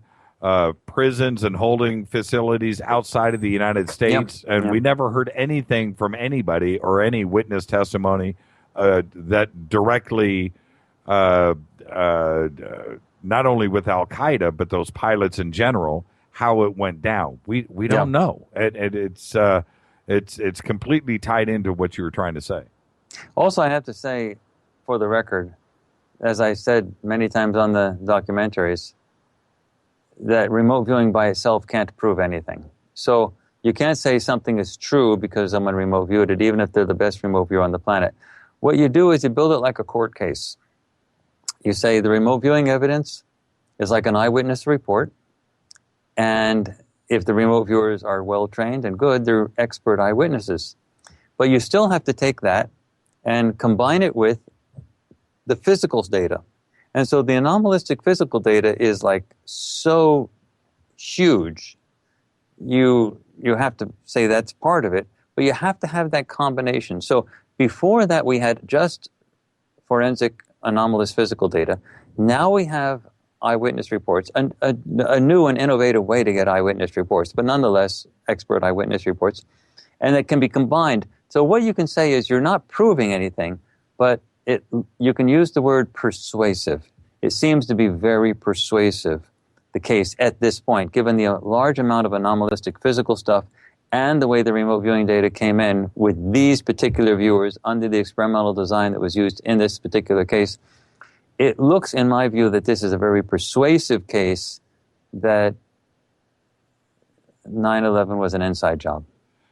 Let's go to Building 7 when Dick, in the very beginning, I'll let you tell his presentation, but when he starts with Building 7, he gets into the nuclear theory and how he gets to it. I'm just gonna pass the ball to you.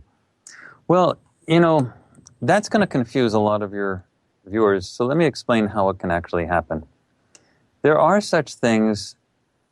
Now, when Dick Algire describes it, he talks about some type of radiation and a nuclear possibility, but Daz Smith talks about other types of bombs. So we most likely had a combination of both.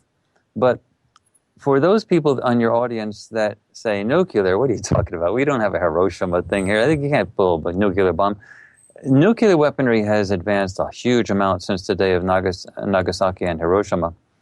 What you have now are these small suitcase-sized nuclear weapons that are extremely clean, very small ones that can literally blow up a building and leave the rest of the city untouched. They're very clean. Now, you can say, well, what do you mean a small nuke? There's no such thing as a small nuke. And I said, yes, there is. I'll give you an example of one that you do know about.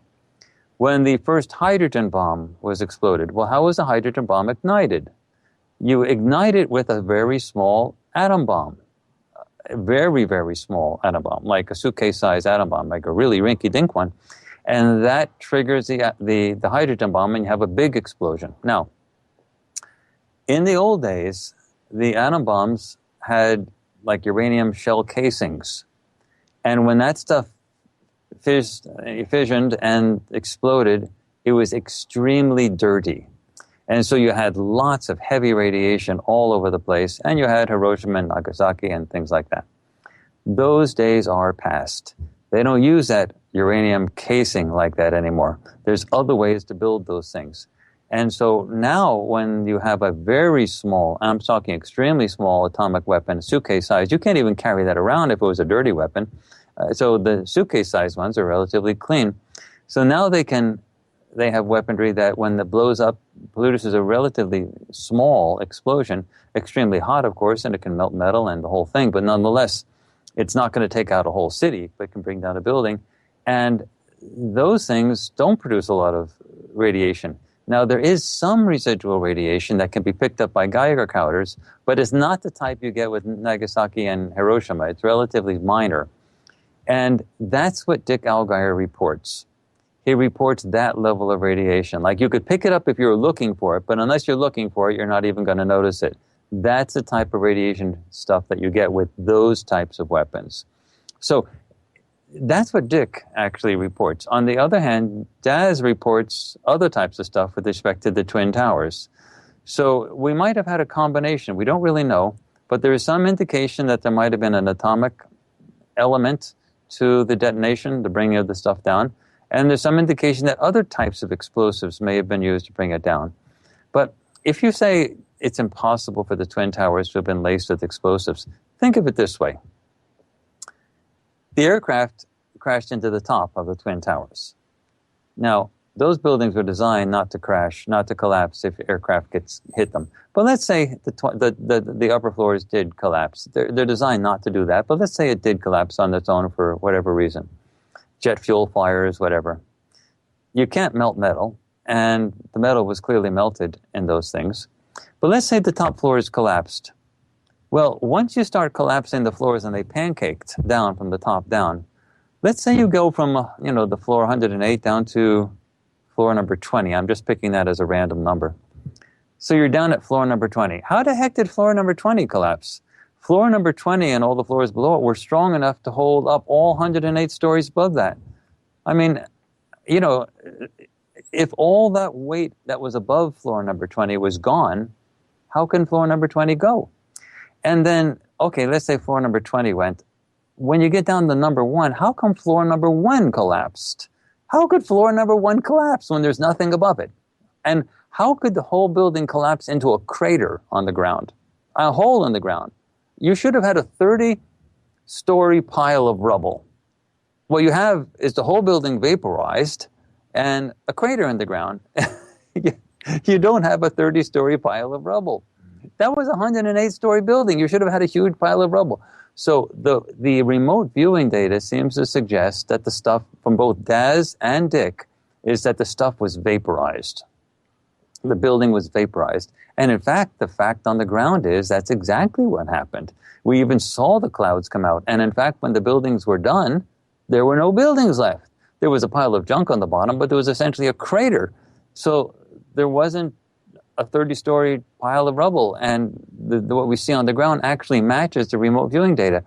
That's very significant in suggesting that the argument that some type of very exotic explosive weaponry was used in order to get those buildings to come down. There's also testimony from firefighters. Actually, you can actually see it for free for yourself. If you go to YouTube and search for 9/11 and Ed Asner, you'll get a little, Ed Asner, of course, the actor and former president of Screen Actors Guild.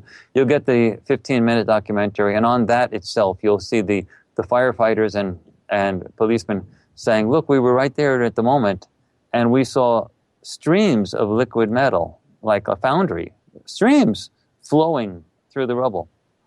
Well, you know, first of all, if everything's covered with asbestos, it's not going to happen. And secondly, jet fuel cannot, I'm sorry, but jet fuel simply cannot do it. It cannot melt metal, so, let alone vaporize concrete. So what we really have here is, you know, really strong evidence that the weaponry that was used there is capable of melting steel. And the witnesses on the ground said they saw it themselves, and you can actually watch them tell you on YouTube, like, as soon as your show is over. Right. With what about the plane that went down in Pennsylvania? With all of the the autopilot, remote controlled autopilot, and so forth. Why did that plane go down like it did? You know, that's the one thing we didn't investigate. There's apparently not much wreckage in that plane as well, which is another sort of weird thing. But that's physical evidence that I've read about. Unfortunately, I can't talk about it with respect to remote viewing because that was the one thing in the whole 9/11 thing that we didn't investigate. See, we were interested in why the buildings went down and whatever happened to the Pentagon. That extra plane, since it didn't crash into anything, it just crashed by itself, it was more of a sideshow than anything else, and so I just didn't do it. You know, you only have so many punches you can throw in a fight, and that was one I pulled. I said, look, I only have room for like 6 targets, and we finally threw in a 7th. Look, at the end of 7 targets, those guys were burned, and they were going to walk off. They were not going to do anymore. So if I had arranged 8 or 9 targets and I included that other plane, I would never have been able to finish the project. The guys would have walked off. So they were terribly frustrated. They were getting stuff in that looked like 9/11 type stuff, yet they knew that couldn't be the thing. So they thought that for sure that they were off, and it was going to be very embarrassing. And why should they spend any more time on this? Why not just end the humility? I mean the what? Not humility. The what's the word when you're embarrassed terribly? It starts with an H. Hubris. No, No, when that's you're not feeling right. bad, like you're Humbled? I don't know. Well, you know, why not just end the torture? Yeah.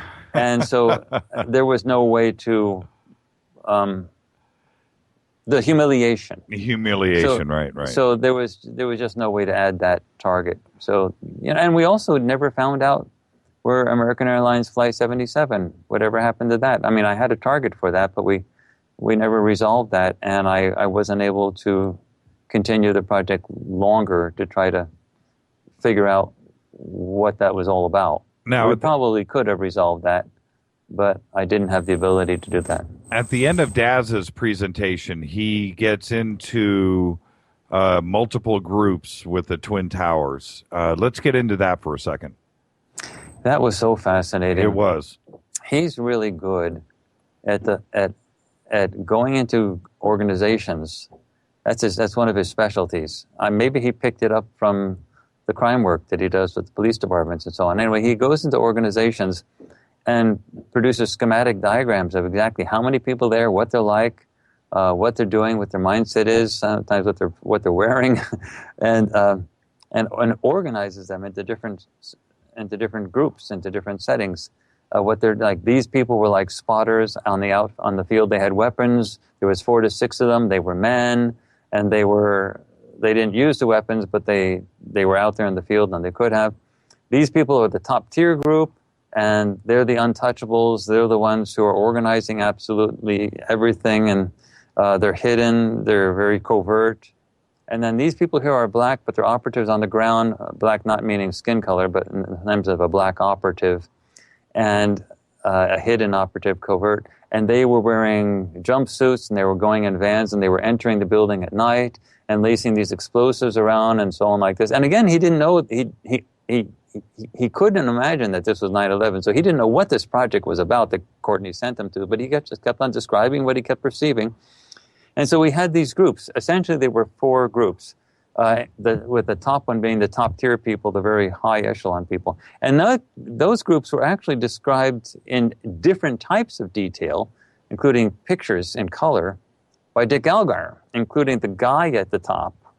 And so, you really got very strong back-to-back corroboration across both viewers about this. And then Daz went into the exact procedures for how they entered the building, what they did in the building, how they laced the explosives, and drew the schematic with like super great cartoon accuracy.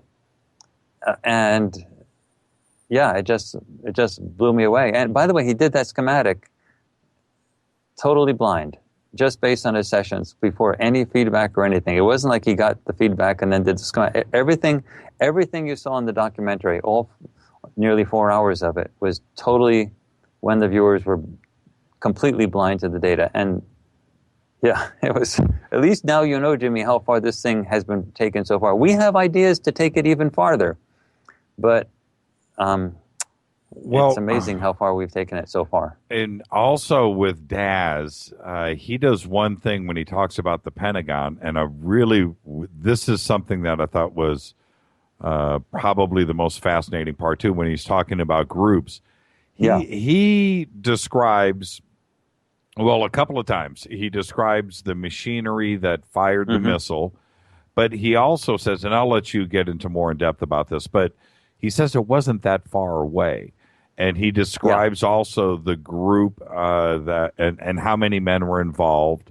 So I'll let you get into detail on that. But I thought that was really fascinating. Something that wasn't really explored. If it is a missile, then it had to come from somewhere. And then we'll talk about Dick and the submarine. So we'll get to that. But Daz essentially described the same thing, in the sense that Daz he didn't show the actual launch place, so you don't know if it's a submarine or a place on the ground from Daz's perspective. But he did describe clearly the group, a small group of very dedicated people who were involved in, sending this thing up into the air. And that's exactly what Dick did, although Dick also added the element of the surrounding environment, which was a submarine. And so Daz actually starts his description by focusing on the missile, and he calls it a missile. Just because he calls it a missile doesn't mean it's a missile. It just says that it looks like a missile, it sounds like a missile, it feels like a missile, so he's going to call it a missile. But we're at that point, he's still open to the idea that he could be labeling something else that is being, deployed like a missile. Yeah, he called it hollow at one point too. Yeah, he described he went inside it. Your listeners have to actually see it to believe it. He went inside it, described the internal mechanisms, but nowhere did he describe an airline filled with passengers. That's right. So, he described the internal workings as if it was a mechanical device and streaking across the sky. And it looked like a cruise missile. He drew it like a cruise missile, and he called it a missile. But I want you to emphasize that doesn't mean that Daz is making the absolute firm commitment that this is a missile. He's just saying that's what it looks like, sounds like, and feels like. Right. So he decides I might as well just call it that. Right. And now he started in the middle of the flight. So he went in both directions. He went back to the beginning, and he went forward to where it hit. And so he described where it hit, the impact, and the big explosion that occurred. And then he went back to where's the launch of it. Nowhere do we have a description of an airliner taking off from an airport. That was one of the things I was looking for. I was looking for whether the launch would be like a few guys getting something up into the air, or was it something taking off from a runway with like a control tower. And we didn't get any runway with a control tower from any session. And from Daz's session, we had a few people getting this thing up in the air.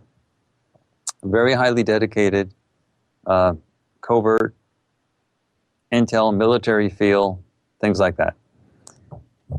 From Dick's session, he went a little bit more into the environment, and he found a submarine and he described the missile coming out of the tube. He described actually the people in the submarine. Now, I have to confess a little bit here, Jimmy. Dick's session had a little bit more into it that we did not include in the documentary. He described in detail, even a name of the people on the submarine, describing them in great detail.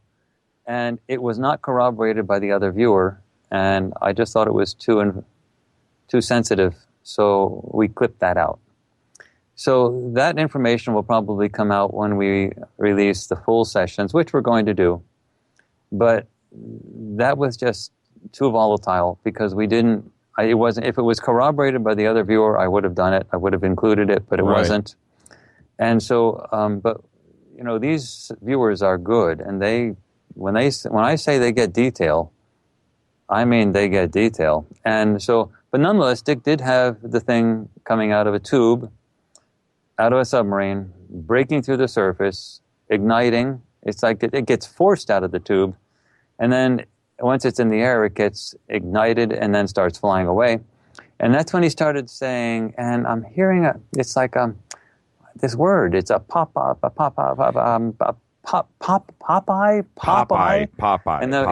And then he describes it and he writes it down, Popeye. And I have checked and double-checked. At the time that he wrote that, he had never heard of a Popeye cruise missile. And a number of nations have them, so don't just think it's one nation that has them. But that he had never heard of a Popeye cruise missile before. We had to figure that out after the fact. I wrote it down. It's right here in my notes. I wrote it down, Popeye, and then I went and checked it out. And you could tell when Dick, I mean, it obviously popped in his mind, and he wrote it down specifically. So there was something there, but he moved on from that. But I went and checked it out too. So I'm just letting you know that's and for everybody, when you watch the video, you got to get to that moment of Popeye because it was significant. So well, he didn't really move on from that. We clipped out what he went on to. Well, okay. Well, I'm just telling you what I saw. Yeah. But you'll eventually get that. But again, it was not corroborated by the other viewers, so we could not. And it was too sensitive, and I knew people would sort of latch onto it, and I just didn't want to. I didn't want to go there. Well, hold on. Hold on. I wanted to keep it. I wanted to keep it just what we're getting from both viewers. And so both viewers had what apparently was like a missile type thing being launched, and we don't have an airliner taking off from a runway. So that was let's get back. I want to stay on this for a second. This is Fade to Black on the Dark Matter Radio Network. We are talking to Courtney Brown, Farsight.org, Farsight Institute, and his recent remote viewing sessions on 9/11. Okay, so I want to stay on this for a second, if you don't mind, Courtney. Sure. I want everybody to be very clear on this. Dick Algire, when he was dealing with the Pentagon, he gets very specific. This is water here, and he draws the water, and he draws a submarine. He's got this Popeye missile. He's describing. He wanted to, at the beginning of the session, he describes the Polaris missile, which we are all familiar with, and how it is launched, and launched with air, and so compressed air. And he goes into that, but he's describing a short, stubby missile. And he calls it a cruise missile. Yes, he does. He does. And he's specific about this submarine.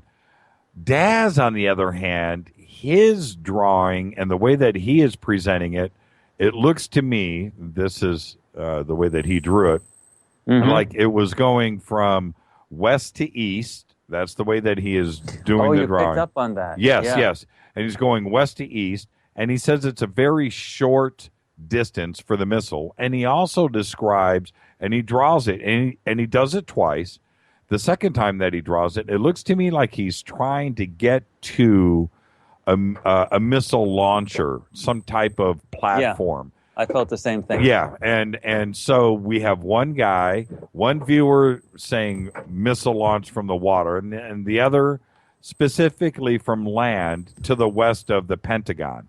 Okay. So what you also picked up is that both viewers were on opposite sides of the perspective.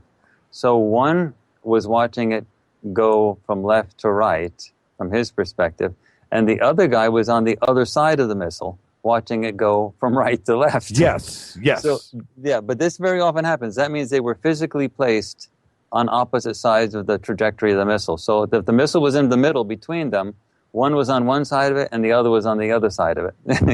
It's funny you picked that up. They noticed that themselves, but I've not seen other people notice that. But that was clever. You picked that up. Well, is there a reason because they don't see, eye to eye, right? And they're not on the same point. Is there a reason not to explore one or the other? No. When you write up a target, you're positioning a person's perspective, usually, in time and space. But you're not guaranteeing what they're going to see when they're there. Sure. So the target was to focus on the missile, but you don't know where they're going to locate when they decide to focus on the missile. So they both see the missile, but there's no control, there's no fine-tuning control of where they're exactly going to put their consciousness. So you're basically saying, go to that spot and see. But you don't for example, if you're saying go inside a room with a remote viewer, you don't have really control from whether they're in a corner or in the center of the room or next to the door, but you know they'll get in the room. So one guy went to one spot, but the other guy went to the other spot, opposite sides of the missile, but they both saw it. And then with Dick, he was curious more about what happened in the very beginning, so he focused on the actual submarine launch. And Daz was more concerned about the people, the sort of the organization, the nature, describing them covert black operation. Mm-hmm. He was more concerned about describing the trajectory of it, the flight of it, the impact into the building, getting sort of the overall of the incident, whereas Dick was more concerned about finding out who did what, exactly who did what. Mm-hmm. And so that's just the normal variation across viewers, which is why it's good to have more than one viewer. Unfortunately, we only have a few viewers who are capable of doing this at that level. So imagine if something happened to either one of these guys, we'd basically be out of business. So, I mean business in a metaphorical sense because we're a nonprofit. But right. the point is we wouldn't. We spent 20 years training people how to do this, and we got a few that are at this level right now. And if something were to happen to them, or if we are not able to continue our work for lack of resources, we'd have to start all over again. And in 20 years' time, we'd be no better off than where we are right now. Do those guys ever, I want to stay on the Pentagon, but I have to ask, can they remote view each other? Do they ever? No. Is there any weird connection? Well, I know, but I mean, what I mean is, do they ever do they ever interfere with each other? Do they ever cloud each other? Do they know when somebody else is remote viewing? It is possible. We have had this. This has happened, and not just with us, but with other people. Even in the military days, among the military people, it is possible for one viewer to perceive another viewer at the target site, and not to be told that the person's there. So there was a military case where a military remote viewer was given a target and was not told that Ingo Swann had been at that same target, or given that same target years early. And I believe that remote viewer that did this was Joe McMonagle. And I'm not swearing by that, but I think I recall that was an experience that Joe had. And during the session, and he had never been told that Ingo Swann had been given that as a target. And during the session, he said, "This is odd. I'm seeing Ingo Swann behind me. What's he doing here?" Something like that. So we actually perceived another remote viewer. So even from the very early days, they've known that one remote viewer can discover and perceive another remote viewer at a target. And at Farsight, we've had that experience happen, where somebody who was not told that another Farsight remote viewer had been to a target found that other person there and was looking at what the person was doing and became a focus of attention. With Daz and Dick, they've never discovered each other at these targets that we've sent them to over the years. So Daz never bumped into Dick. Now, if we keep doing targets together, maybe he will. And Dick never bumped into Daz. But, that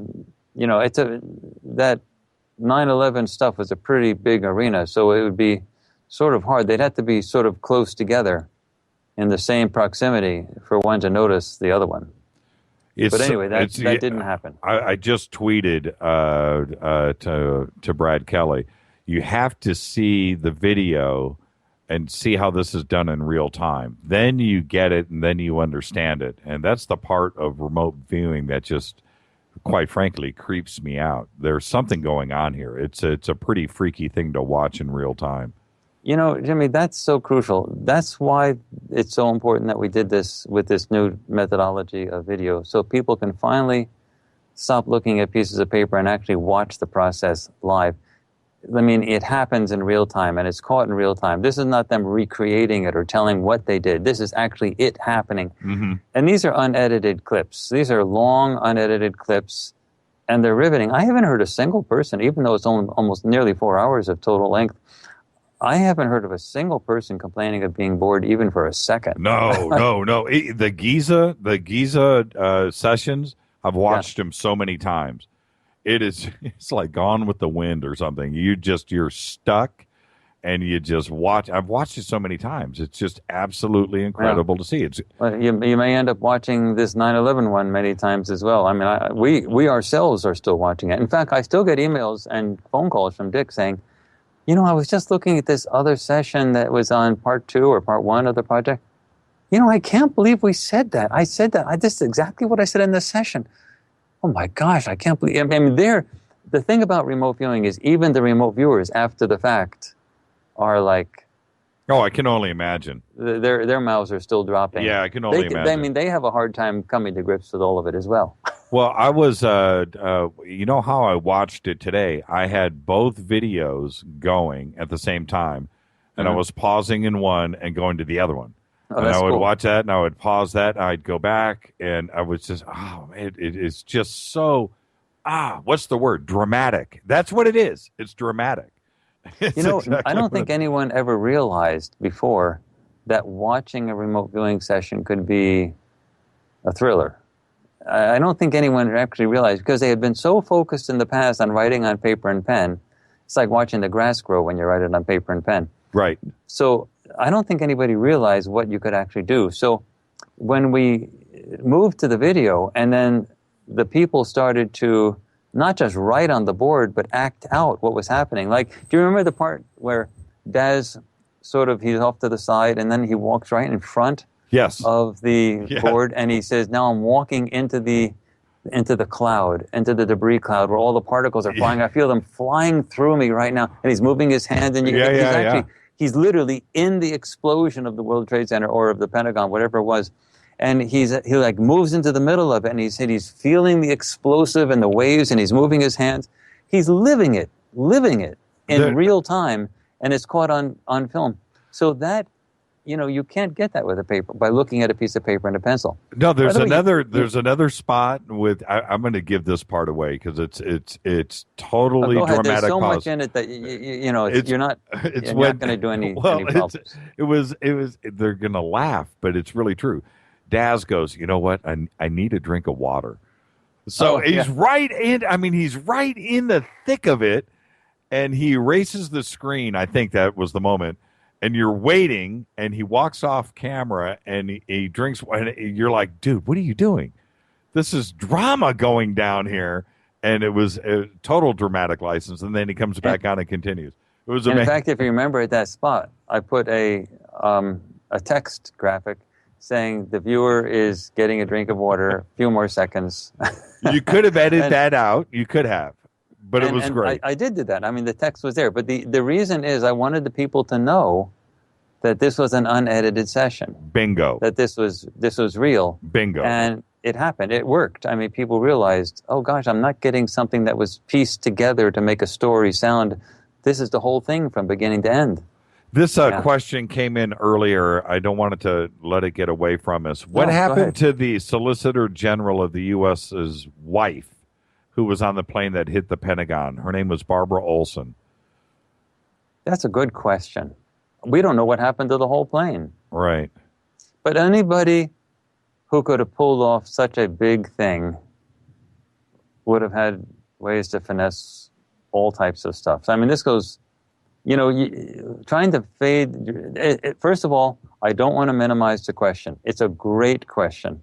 But let's add to that. What happened to the whole damn plane? Right. So I have simply to say, I have no idea. And I tried to find them. I tried to find the plane. So a number of people have asked about that particular person, but you don't hear about like the rest of the passengers. No, you don't. You don't hear. You hear stuff about the New York ones, but you don't hear about these ones. They always bring up that lady, and I'm sort of saying, okay, but there was supposedly more than one person on that plane, and so why don't you hear about everybody else? And a lot of freaky things happen. For example, according to the groups that do investigations into all this stuff, when the authorities asked for, they wanted to do DNA testing on the remains to identify victims, they asked some families to send in some DNA stuff. So the families went and got like hair from hairbrushes and stuff like that and sent it in. Well, Jimmy, I'm sorry, but in a real investigation, that's not the way it goes. You send the FBI over, and they go and pick up the stuff and put them into special containers. Everything's locked and sealed. You don't ask family members to go see if they can find something and send. You don't trust family members to do something like that. It's all taken over. I mean, when the 1993 bombing happened in the World Trade Center in the North Tower, you had the FBI going in there and collecting pieces of paint, chips of paint, and you could, every little detail mattered, and they put them in plastic bags, and they were identifying the type of car it was and the manufacturer and everything by the nature of the paint. Anyway, and then when you say, what do you mean these body, like these body things, the DNA stuff, like the hair that was sent in by the relatives and stuff like that, there was stuff plastered all around. What do you mean they found the DNA from certain people? Well, it was scattered all over. The whole thing was vaporized. So there was a lot of funny stuff that just doesn't match up. Well, I'm not saying that there weren't people killed. I'm not saying that. I'm just saying there's a lot of questions that haven't been answered. And only thing I can say is that we've looked at the remote viewing data, and the remote viewing data don't sound like an airplane. Speaking of plastered, as you just said that, this question came in. This is called synchronicity. What about Atta's passport found and plastered all over the news the night of the attack? And I did find that bizarre. I mean, out of all of the passports and all of everything that was going on, it was his passport that was found.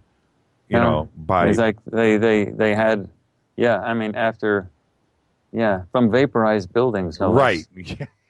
But it even gets. I mean, there's so many more anomalies. We focus just on the remote viewing stuff, but there are zillions of other anomalies, like the phone calls that were supposedly made from the plane, the let's roll phone calls, things like that. Those were supposedly made at altitudes of 35,000 feet, and it's not possible. You can't make phone calls from 35,000 feet. And then later on, apparently governmental authorities backed away from that. But like somebody claimed they were doing that. And like the Al-Qaeda terrorists themselves, there were a whole bunch of reports that a bunch of the terrorists were actually found alive in various Middle Eastern countries and weren't even on the plane. And so, I mean, I can't say, meaning we don't do physical investigations, so I can't claim those to be true. But those were the initial reports that came out. So I'm not saying that some of those terrorists were not on the plane. It's just that there were reports that some of them that were supposed to have been on the plane weren't on the plane, and that those particular people were not involved. So whether it was false identity, I've heard that some people, some governmental stuff had said there might have been people, using false identification in some cases. But Muhammad Atta's passport, why that was found, and that's a good question as well. Why weren't the Islamic terrorists found on the video cameras in the Dulles airport? I don't know that either. I mean, there's a lot of, but we don't do the physical stuff. We leave that all up to the forensic people that deal with physical stuff. The only thing we do is the remote viewing stuff, and that's sort of like we give our track records for our remote viewers. You see lots of public projects going back many years. We've been published in peer-reviewed scientific journals. We've got all of our projects out there, so you know what the viewers have done in the past.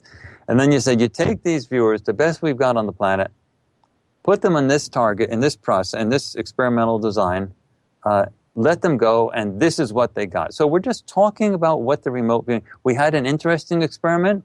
I expected it to turn out one way. It turned out a completely opposite way. I'm surprised. And so I'm saying, from the remote viewing perspective, right or wrong, it looks like 9/11 was orchestrated from the top down, and that the terrorists that were involved, and I'm not saying they weren't there, but they appear to have been, from the remote viewing perspective, very minor bit players from a much bigger thing that was going on.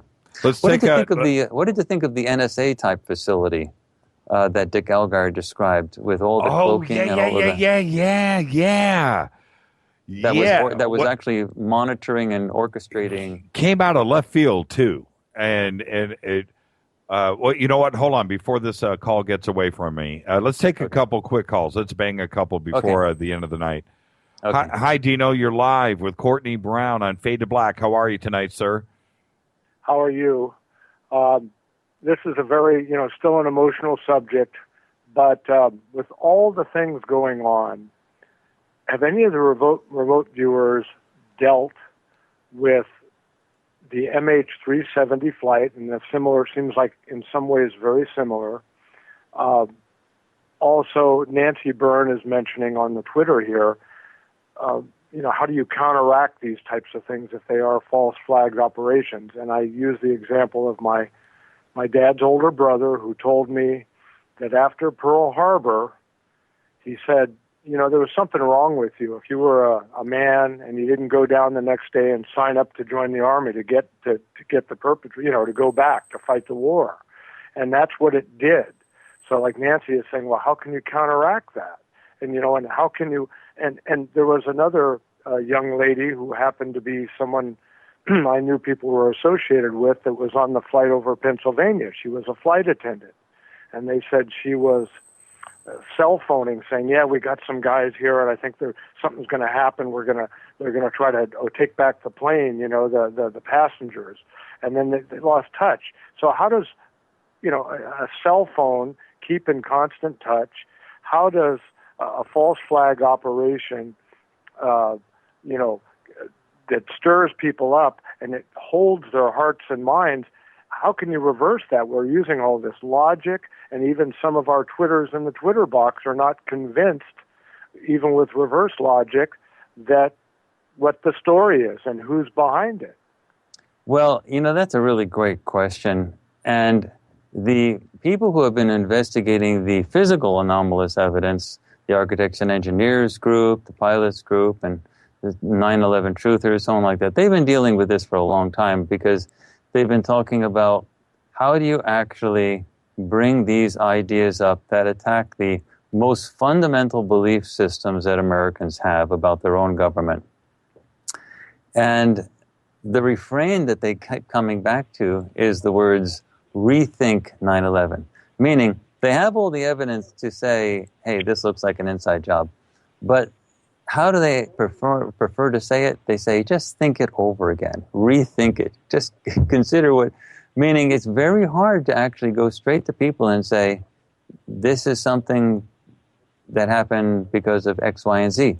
They're sort of thinking that people have to come to this conclusion by themselves. On the other hand, it seems to have gone that way, and an awful lot of people now simply don't believe the official story. By the way, I want to repeat something I said earlier on the program, which is I firmly believe that a huge chunk of the government right now wants this out. Otherwise, I wouldn't be on the show. The 9/11 people wouldn't be doing their stuff. The, Richard Gage and all the people with architects and engineers, they wouldn't be, everybody would be disrupted. Somebody's protecting, because this stuff is coming out more and more and more. And we're a small organization. The Architects and Engineers group and the Pilots group, those people, those are large organizations with like thousands of people in them. and they're not being disrupted. And we're a small group. We could have been disrupted. I mean, for us, it's like swatting a fly. I mean, it'd be easy to knock us out, and nothing's happened to us. So somebody out there got to be protecting everybody who's doing it. Somebody in the government wants this stuff out. Somebody's protecting everybody from this. So that's what's going on. So all that we're saying is, I don't have answers to all your very great questions, but I can say we conducted this experiment. It seems fascinating. Even if you don't like the results, you can still learn a lot about how remote viewing is done by watching the documentaries. And on that level alone, it's interesting. And at least you can say that we got the verifiable stuff, the fact that that there was a flying object that hit buildings and the buildings collapsed. We got all of that correct. So on the verifiable stuff, even if you don't get into the other stuff, the verifiable stuff is amazing, and you see it happen in real time. So just on the level of learning about remote viewing, it's valuable on that aspect. How to deal with all the other stuff? I don't think anyone's really come to grips with the full implications of the mass psychology of this whole event. It's going to be a long time before that happens. Thank you, Dino, for calling. Next, live on Fade to Black with Courtney Brown. Who's calling? Where are you calling from? You're live. Talking to me? Yes. Oh, okay, this is Dave. How you doing, Jimmy? Hey, Dave. How are you tonight, sir? Pretty good. You guys are doing a great job. This is an excellent interview, and it's an awesome show. You have a 2 point I'd like to make that I wasn't quick enough to think about the other night when Vera was on. We're told that the upper parts of the building were pile drivers, that if they broke free, they pile drove their way down through a point. Hey, Dave, call us back. Your phone's really breaking up. Call us right back. Yeah, reset it, man. Call me right back. Cool. Okay, I'll pick it straight up. Thanks. Hi, you're live on Fade to Black with Jimmy Church and Courtney Brown. Who's calling? Where are you calling from? Hello, this is Hal or Lila Lito from Atlanta. How are you tonight, Hal? Doing great. I have a question for Courtney. Go ahead. I have a question about remote viewing in general. This is a very important project about 9/11. But this project would be very difficult to broach in the mainstream. It's very difficult to get somebody to think about remote viewing.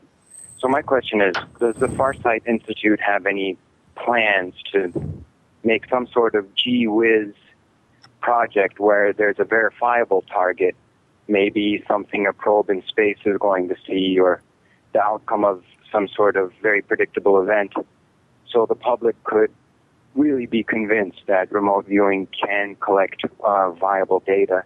And would that be a good thing? Is the general public ready to know about remote viewing? And in general, are there any plans to do this? That's my question. Well, that's a great question, Hal. Thank you, sir. Thanks for asking the question, Hal. Look, it's a great question, and you have to understand that we've been doing these projects for a huge number of years. And many of the projects involved only strictly verifiable subjects. For example, our Multiple Universes project was a project that involved 10 different remote viewing projects independently, and 11, and it was stretched out over a period of a whole year. And every one of those was totally 100% just verifiable stuff, and the results of that got published in a peer-reviewed major scientific journal. So we have done that now with a number of, in all of our projects, regardless, there is always a strictly verifiable element to it. Meaning we never do projects that are totally unverifiable. There's always verifiable stuff. Now with the Great Pyramid of Giza, I thought that was going to be a totally verifiable thing. How was the pyramid built? And we were going to expect people to draw the pyramid, to perceive the pyramid, and so on.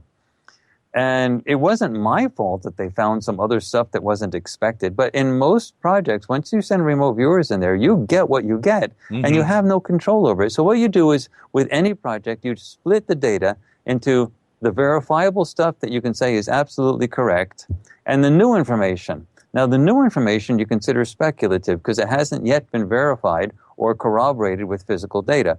But you look at the verifiable stuff and say, does that match?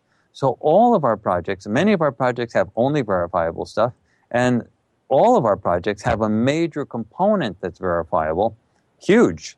And then we ask if there's other information about it. So even with this project, with the 9/11 stuff, I actually constructed this project thinking it would be 100% verifiable. Look, it wasn't my fault that once we sent the viewers there, we got what we got and we found out the whole story and it all made sense. But that doesn't mean that the verifiable stuff is not there. It's still there. And if you look at just the verifiable stuff, those viewers hit everything. I mean, it was really clear. They got the flying object. They got it impacting the buildings. They got the collapse of the buildings, the explosions. They got it right with the Pentagon. They got a flying object hitting the Pentagon and a big explosion. The Twin Towers, the flying object hitting the explosion. I mean, hitting the Twin Towers. And then Building 7, they got a building that collapsed from within, like a demolition. So all the verifiable stuff matches the photographs, it matches what we saw. It's all there. So it's impossible to say that this does not have verifiable components. It's wrong. That's not right. This is totally verifiable in terms of the stuff that we already knew for sure. The only issue is it happened to have new information that came along with it. It's like the relative that comes to visit. You expect a relative, so you know a relative is coming, so when the relative knocks on the door, you're not surprised because that's a verifiable thing because you're expecting the relative and you got the relative. What you didn't expect was the relative to bring his party friends with him, and he comes in with 10 other people, and suddenly your house is a Mardi Gras. So we got other stuff with it, but we still got the verifiable stuff. So that's a very common complaint, Hal, and I'm so glad you actually mentioned it because people say, there's unverifiable stuff here, stuff that's speculative. But always ask yourself, have you split the data in half? What is the verifiable stuff and what is the new information?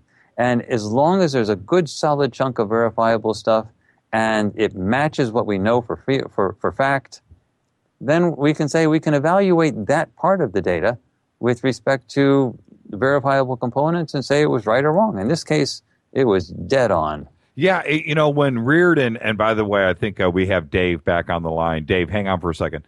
Sure thing. When Reardon did his remote on the Malibu base, he didn't know what the target was. I did because I'm watching the video. But as I watched this unfold, those two elements were right there, Courtney. One, he was spot on the money when he was drawing the entrance to the underwater base. That part of it, yeah, it was right there, just like the picture and so forth. Now, what was inside and everything else, well, okay, that's the part that is not verifiable right now, but it is what he saw. But I'll tell you what. He's a great viewer, too, by the way. The hair stood up on my neck. I was freaking out. I was like, no way. I'm watching him draw this, and it freaked me out. That's what sold me on remote viewing. You're not the only one. I mean, yeah, By the way, Ed Ed Riordan is another great viewer, and I have sort of expectations that he's going to be one of the viewers in the future that will be really featured on a lot of our future work. Yeah, he's good. He's good. He's good, and he's got some training left to do in order to be able to do. He likes doing things on video a lot, but he does them sitting down with pieces of paper. So he's got some training to do with respect to getting it out on a whiteboard, standing up, walking around, things like that. But yeah, he's an up and coming bright star. Okay, we have Dave back on the line. Dave, you're live with us now, and Courtney, how you doing? Cool. Thanks again. And like I said, you guys are doing a great job tonight. And Courtney, this is a fantastic interview. I'd like to bring up a point about the pile drivers. The upper floors of those buildings. I think Tower 1 had something like 12 floors above the impact zone, or 14 floors. I think Tower 2 had something like 22 floors above the impact zone. Those two sections are called pile drivers, and they supposedly pile drive their way down through the entirety of the towers and destroyed every single floor on the way down.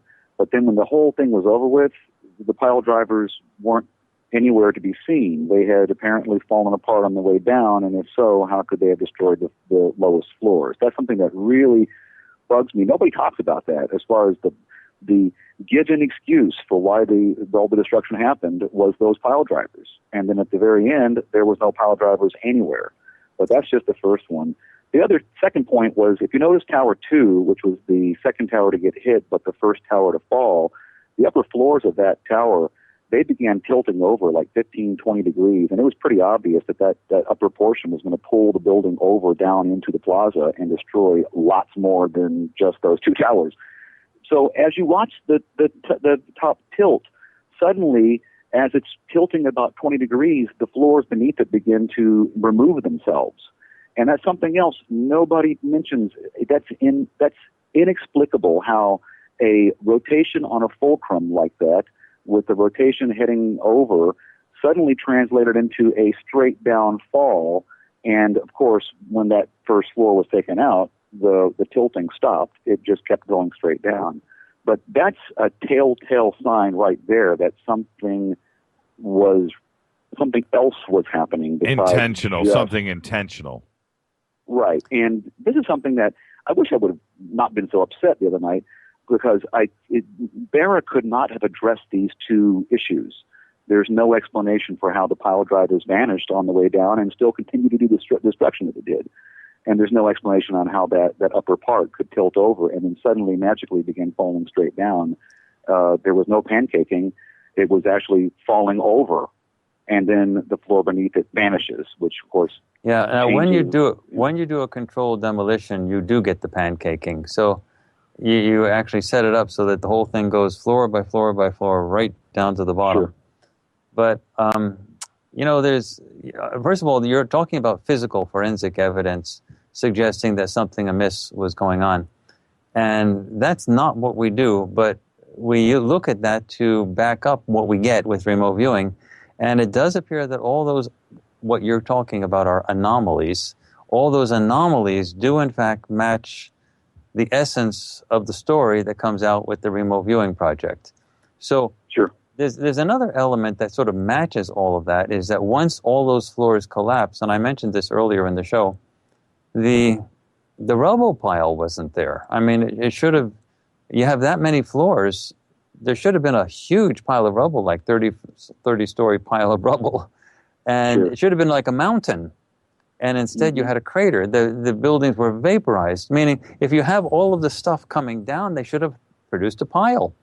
And they produced a crater, and that even collapsed the first floor. So, it's not just that the buildings collapsed and the anomalies in the collapse, as you described, but once they collapsed, where did they go?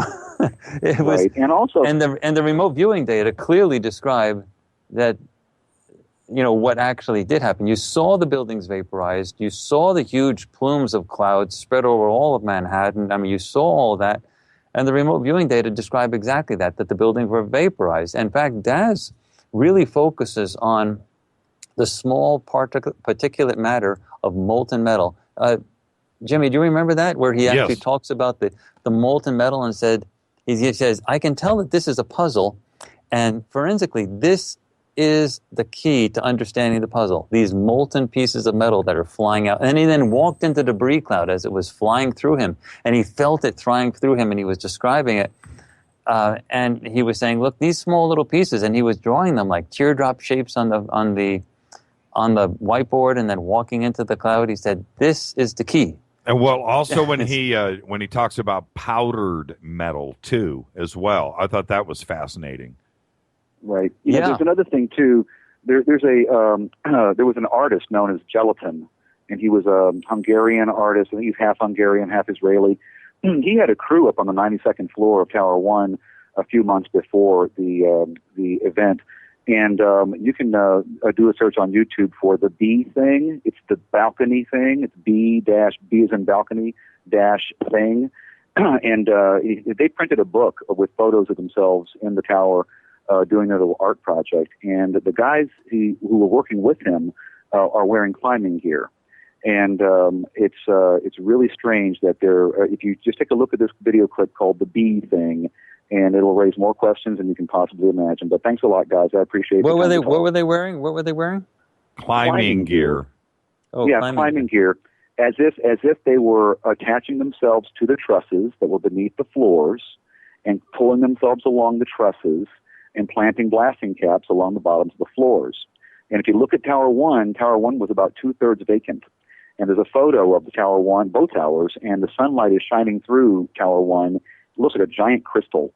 And there was nobody on most of those floors. So as far as hiding the bombing and now, is this occurred on the day of the event or while the event? Oh no, a few months earlier. They were up there doing. That matches. Yeah, that matches with the remote viewing data that there were clandestine acts to plant things. Yeah. Right. I believe they placed blasting caps under the floors, or they drilled up through the metal plate, the metal sheet metal pan that was holding the cement floor above it, and they were popping blasting caps in along the trusses so they could pulverize the cement. That's what I'm thinking. And you look at these guys wearing climbing gear. Now you're talking about something that happened on the outside. I can on the inside. No, on the inside on each floor. I see. On the inside of the towers. Well, that would match what Daz Smith got, because he got people in jumpsuits originally entering the buildings with vans, and in the middle of the night, like after 3, before 5. There's only like a couple hour window that you have before you get the AAA personalities coming in early in the morning, and after the janitorial staff goes, and he had them going in and doing exactly what you're saying. And that makes sense in relation to an interview that was given by the IT tech, who was, I think, the IT tech on Tower 1. He said that they were told that they had to go away on vacation I think it was that August. He had to back up all the servers, and they were all going on vacation. So he was there one weekend working extra late, and he said he heard people on the top floor moving out of the cargo elevators, very heavy wheeled barrels of something. And at the time, it was assumed that would have been the thermite that was being poured down the box columns, those hollow box columns. And they were rigging the box columns with thermite, which would explain the molten metal. Yeah, we don't. Interviewed. Again, we can't really forensically go after the physical stuff like that. However, I can say that the remote viewing data had guys there find correspondence with things like that. Right. Yeah, you have to watch the video. I mean, look, Courtney, and thank you again, Dave. You can hang. Thank you. You can stay with us, Dave. but the thing is, Courtney has always, and tonight is an example of that. We have discussed and disclosed everything that's in the videos. Oh, actually, there's a lot we haven't. Don't say that. There's a lot we haven't covered. Go ahead. But what I mean is, the videos are there for me to show the methodology, how it is done, how they get to their point, with two different sessions going on at the same time, and you're watching this break down in real time. Also showing how these guys aren't connected, they don't know anything in advance, they're alone in these rooms. There isn't anybody there to coach. It's just a camera and them and a whiteboard with some dry markers, and how they get to their point. That's the reason to watch the video. Now, yeah, do they bring up new stuff? Sure. But it's how they get to the point, and that's why you need to watch the videos. We've told you the end game. Courtney and I have told you exactly what's going on in the video. Well, actually, even in the trailer, the 6-minute trailer, we say that, look, these results indicate that this was an inside job. So you know where it's going. You know the end of the movie. Yeah, you know the end of the movie.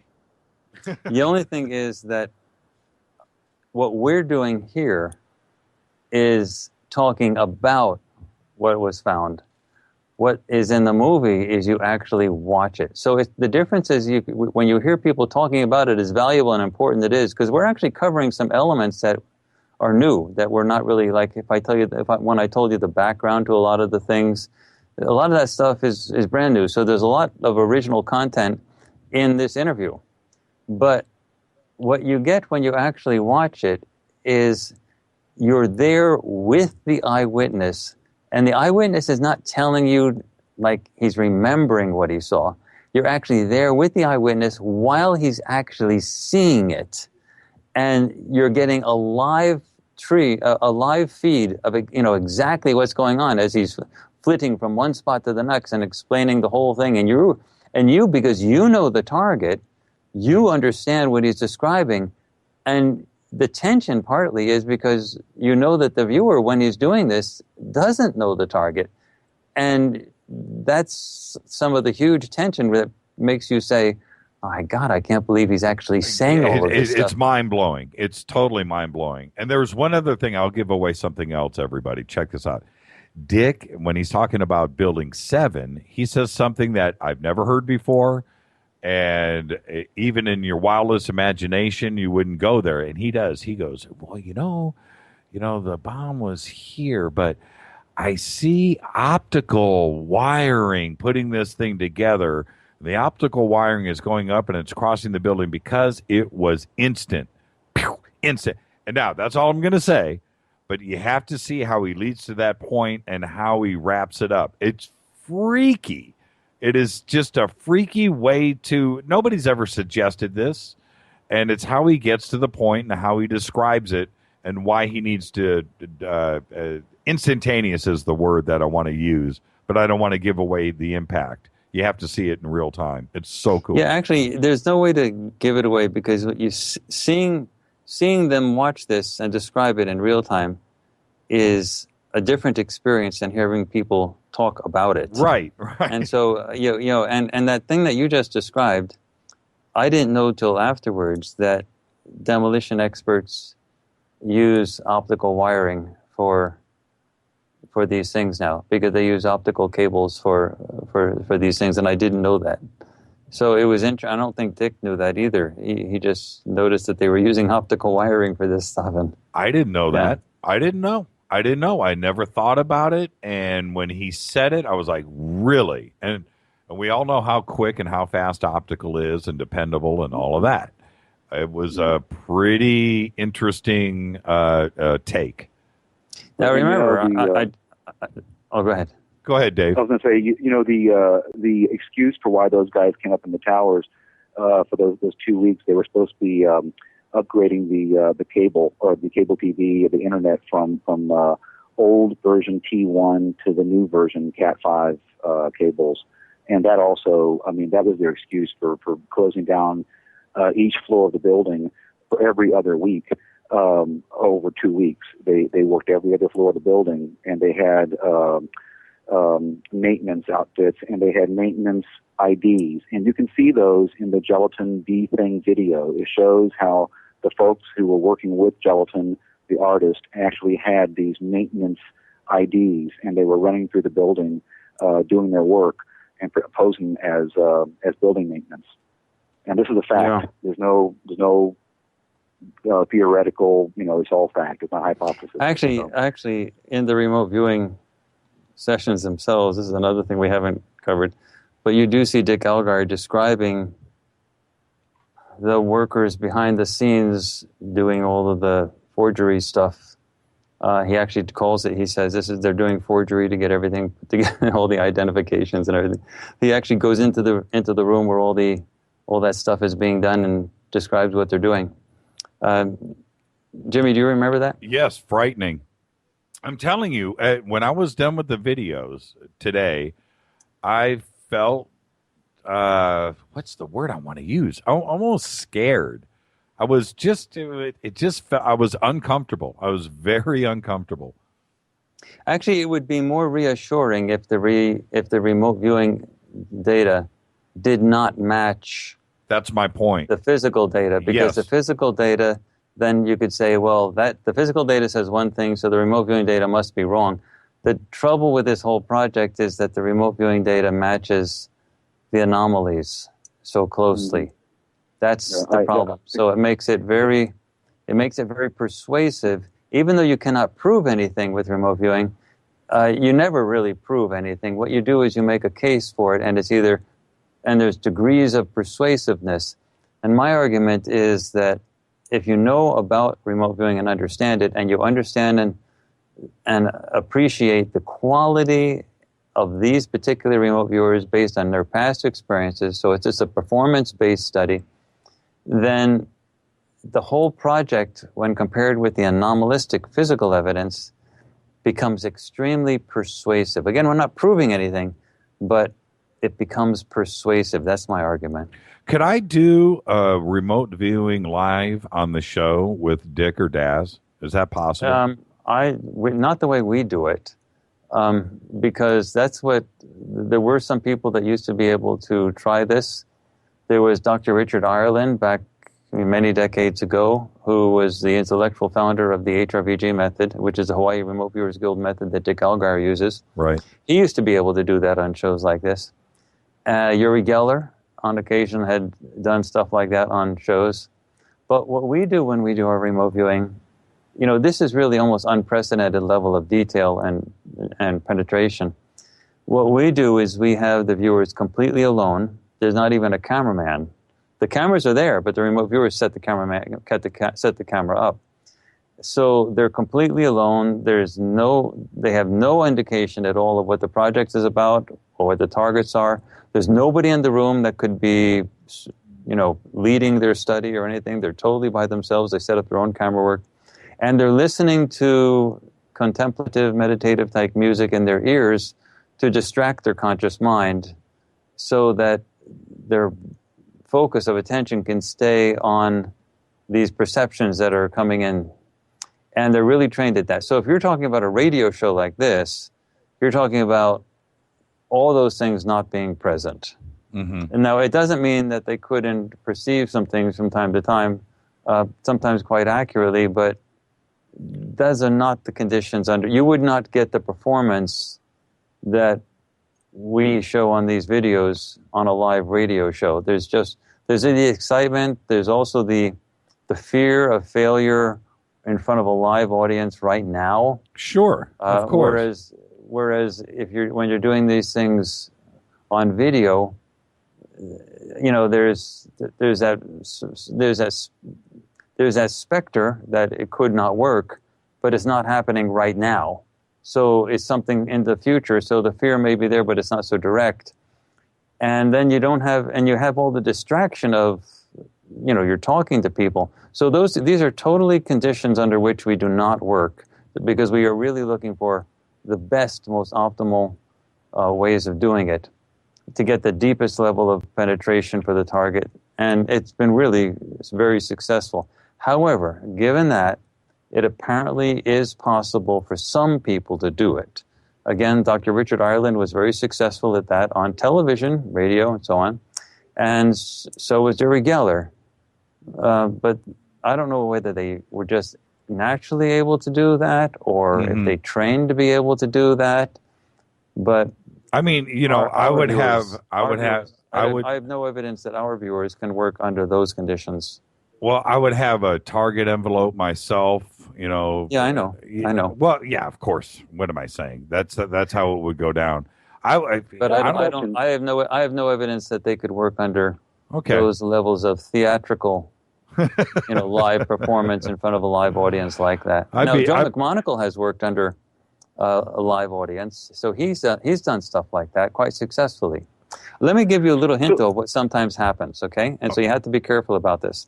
We have 2 minutes. We have 2 minutes left, Courtney. 2 minutes. Pardon me? 2 minutes left. Very often what happens is when somebody does a live performance in front of an audience, what actually happens, and they're not telling you, is that they were alone in their hotel room the night before, and they did the session under the conditions that we're talking about now. Totally alone, private, calm. They did the whole session, got the results, remembered it, go in front of a live audience, and everyone thinks it's being done right now, but in reality, they're not really doing the remote viewing in front of the live audience. They're just remembering everything they got the night before, and they do it, and it works out really great, and no one knows the difference. So, you've had that. So technically, could it be done on your show? If someone did that, yeah, they could do it, before the show, like the night before, and come in, but it wouldn't be a live remote viewing, although they might say it is.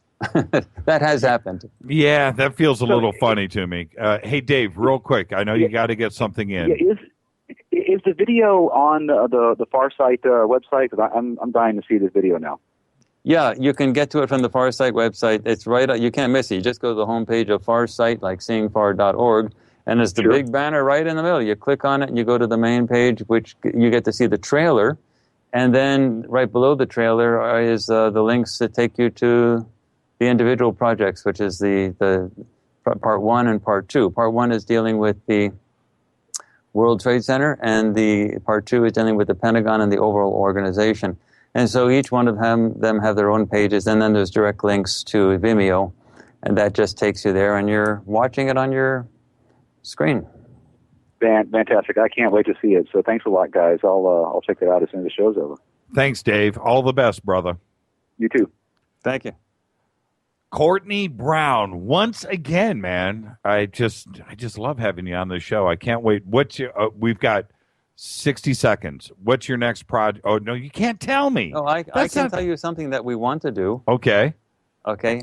Not in terms of the next project, but what we want to do in terms of the next way you're presenting this. What we want to do next is to use green screens when the recording of the sessions is being done. So what you see now is people standing in front of whiteboards and reenacting or enacting or actually living the experience of being at the target, but they're in front of whiteboards. What we want to do now is have whiteboards on one side where they're doing that, and then to have them walk away from the whiteboards in front of green screens, and so that they're actually walking through the target, but in front of green screens. And so that afterwards, when we present the material, we'll put where the green screen is, we'll put the actual targets, meaning we'll have them, while they're still blind to the target, we'll use computer-generated graphics to construct stuff that they're saying are there. So if they're saying there's a table there, we'll put in a table. If they're saying there's a building there, we'll put in the building. If there's an explosion there, we put in an explosion. Until they, while they're still blind to the target, sort of agree that that's what they're seeing, and you physically see it, and they're standing right in the middle of it, and then we can show them what the actual target was, and you can actually see them in the middle of the target and then see the real target photo. So that's something like that is what we like to try next. We have very few resources, but we have like 2,000. We have less than 2,000. We have like $1,000 in the bank, but we that's what we wanted. We have been able to do things on the most minimal of budgets. If any of your audience thinks that what we've done here is important for the nation, for the planet, and everything, and wants to buy us our video studio, which we really want, we need about $500,000 for it, and we will. There's no group on the planet that will put it to better use than us. Well, you know, I would like that same contribution here at JimmyChurchRadio.com. That would be awesome. Hey, Courtney, all the best. And if there's anything you ever need, you know where we're at. I really appreciate being invited back on the show. And, Jimmy, you're a great host. Hey, thank you. You're a great guest. Okay. Now, body bro hug from 2,000 miles. I'll talk to you. Both sides. Yeah, thank you, Courtney. All the best. Okay, great. Have a great night. Same with you.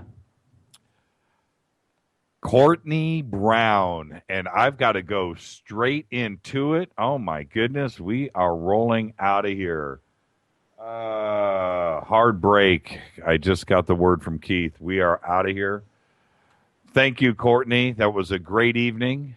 I mean, I just I don't know what to say. Oh, man. Thank you. Thank you to everybody that called in. Thank you, Courtney Brown. I don't even know what we have coming up next. I'm sorry, Keith. I didn't make my notes tonight. We jumped into it. I had another show tonight before, which was Dr. J. Thank you, everybody. Thank you, Keith Rowland. Thank you, Art Bell. Faded Black's executive producers, Rita Kamarian. Show's produced by Hilton J. Palm and Mark D. Kovar. The announcers are Steve Harder and Mark D. Kovar. Music is by Doug Aldridge. Show intros performed by Spaceboy. Fade to Black is produced by KJCR for the Dark Matter Radio Network. Special thanks to Leslie Johnson III. I am out of here. Don't forget, tomorrow night, Grant Cameron right here live on Fade to Black from the Great White North. I'll see everybody tomorrow. Behave. See ya.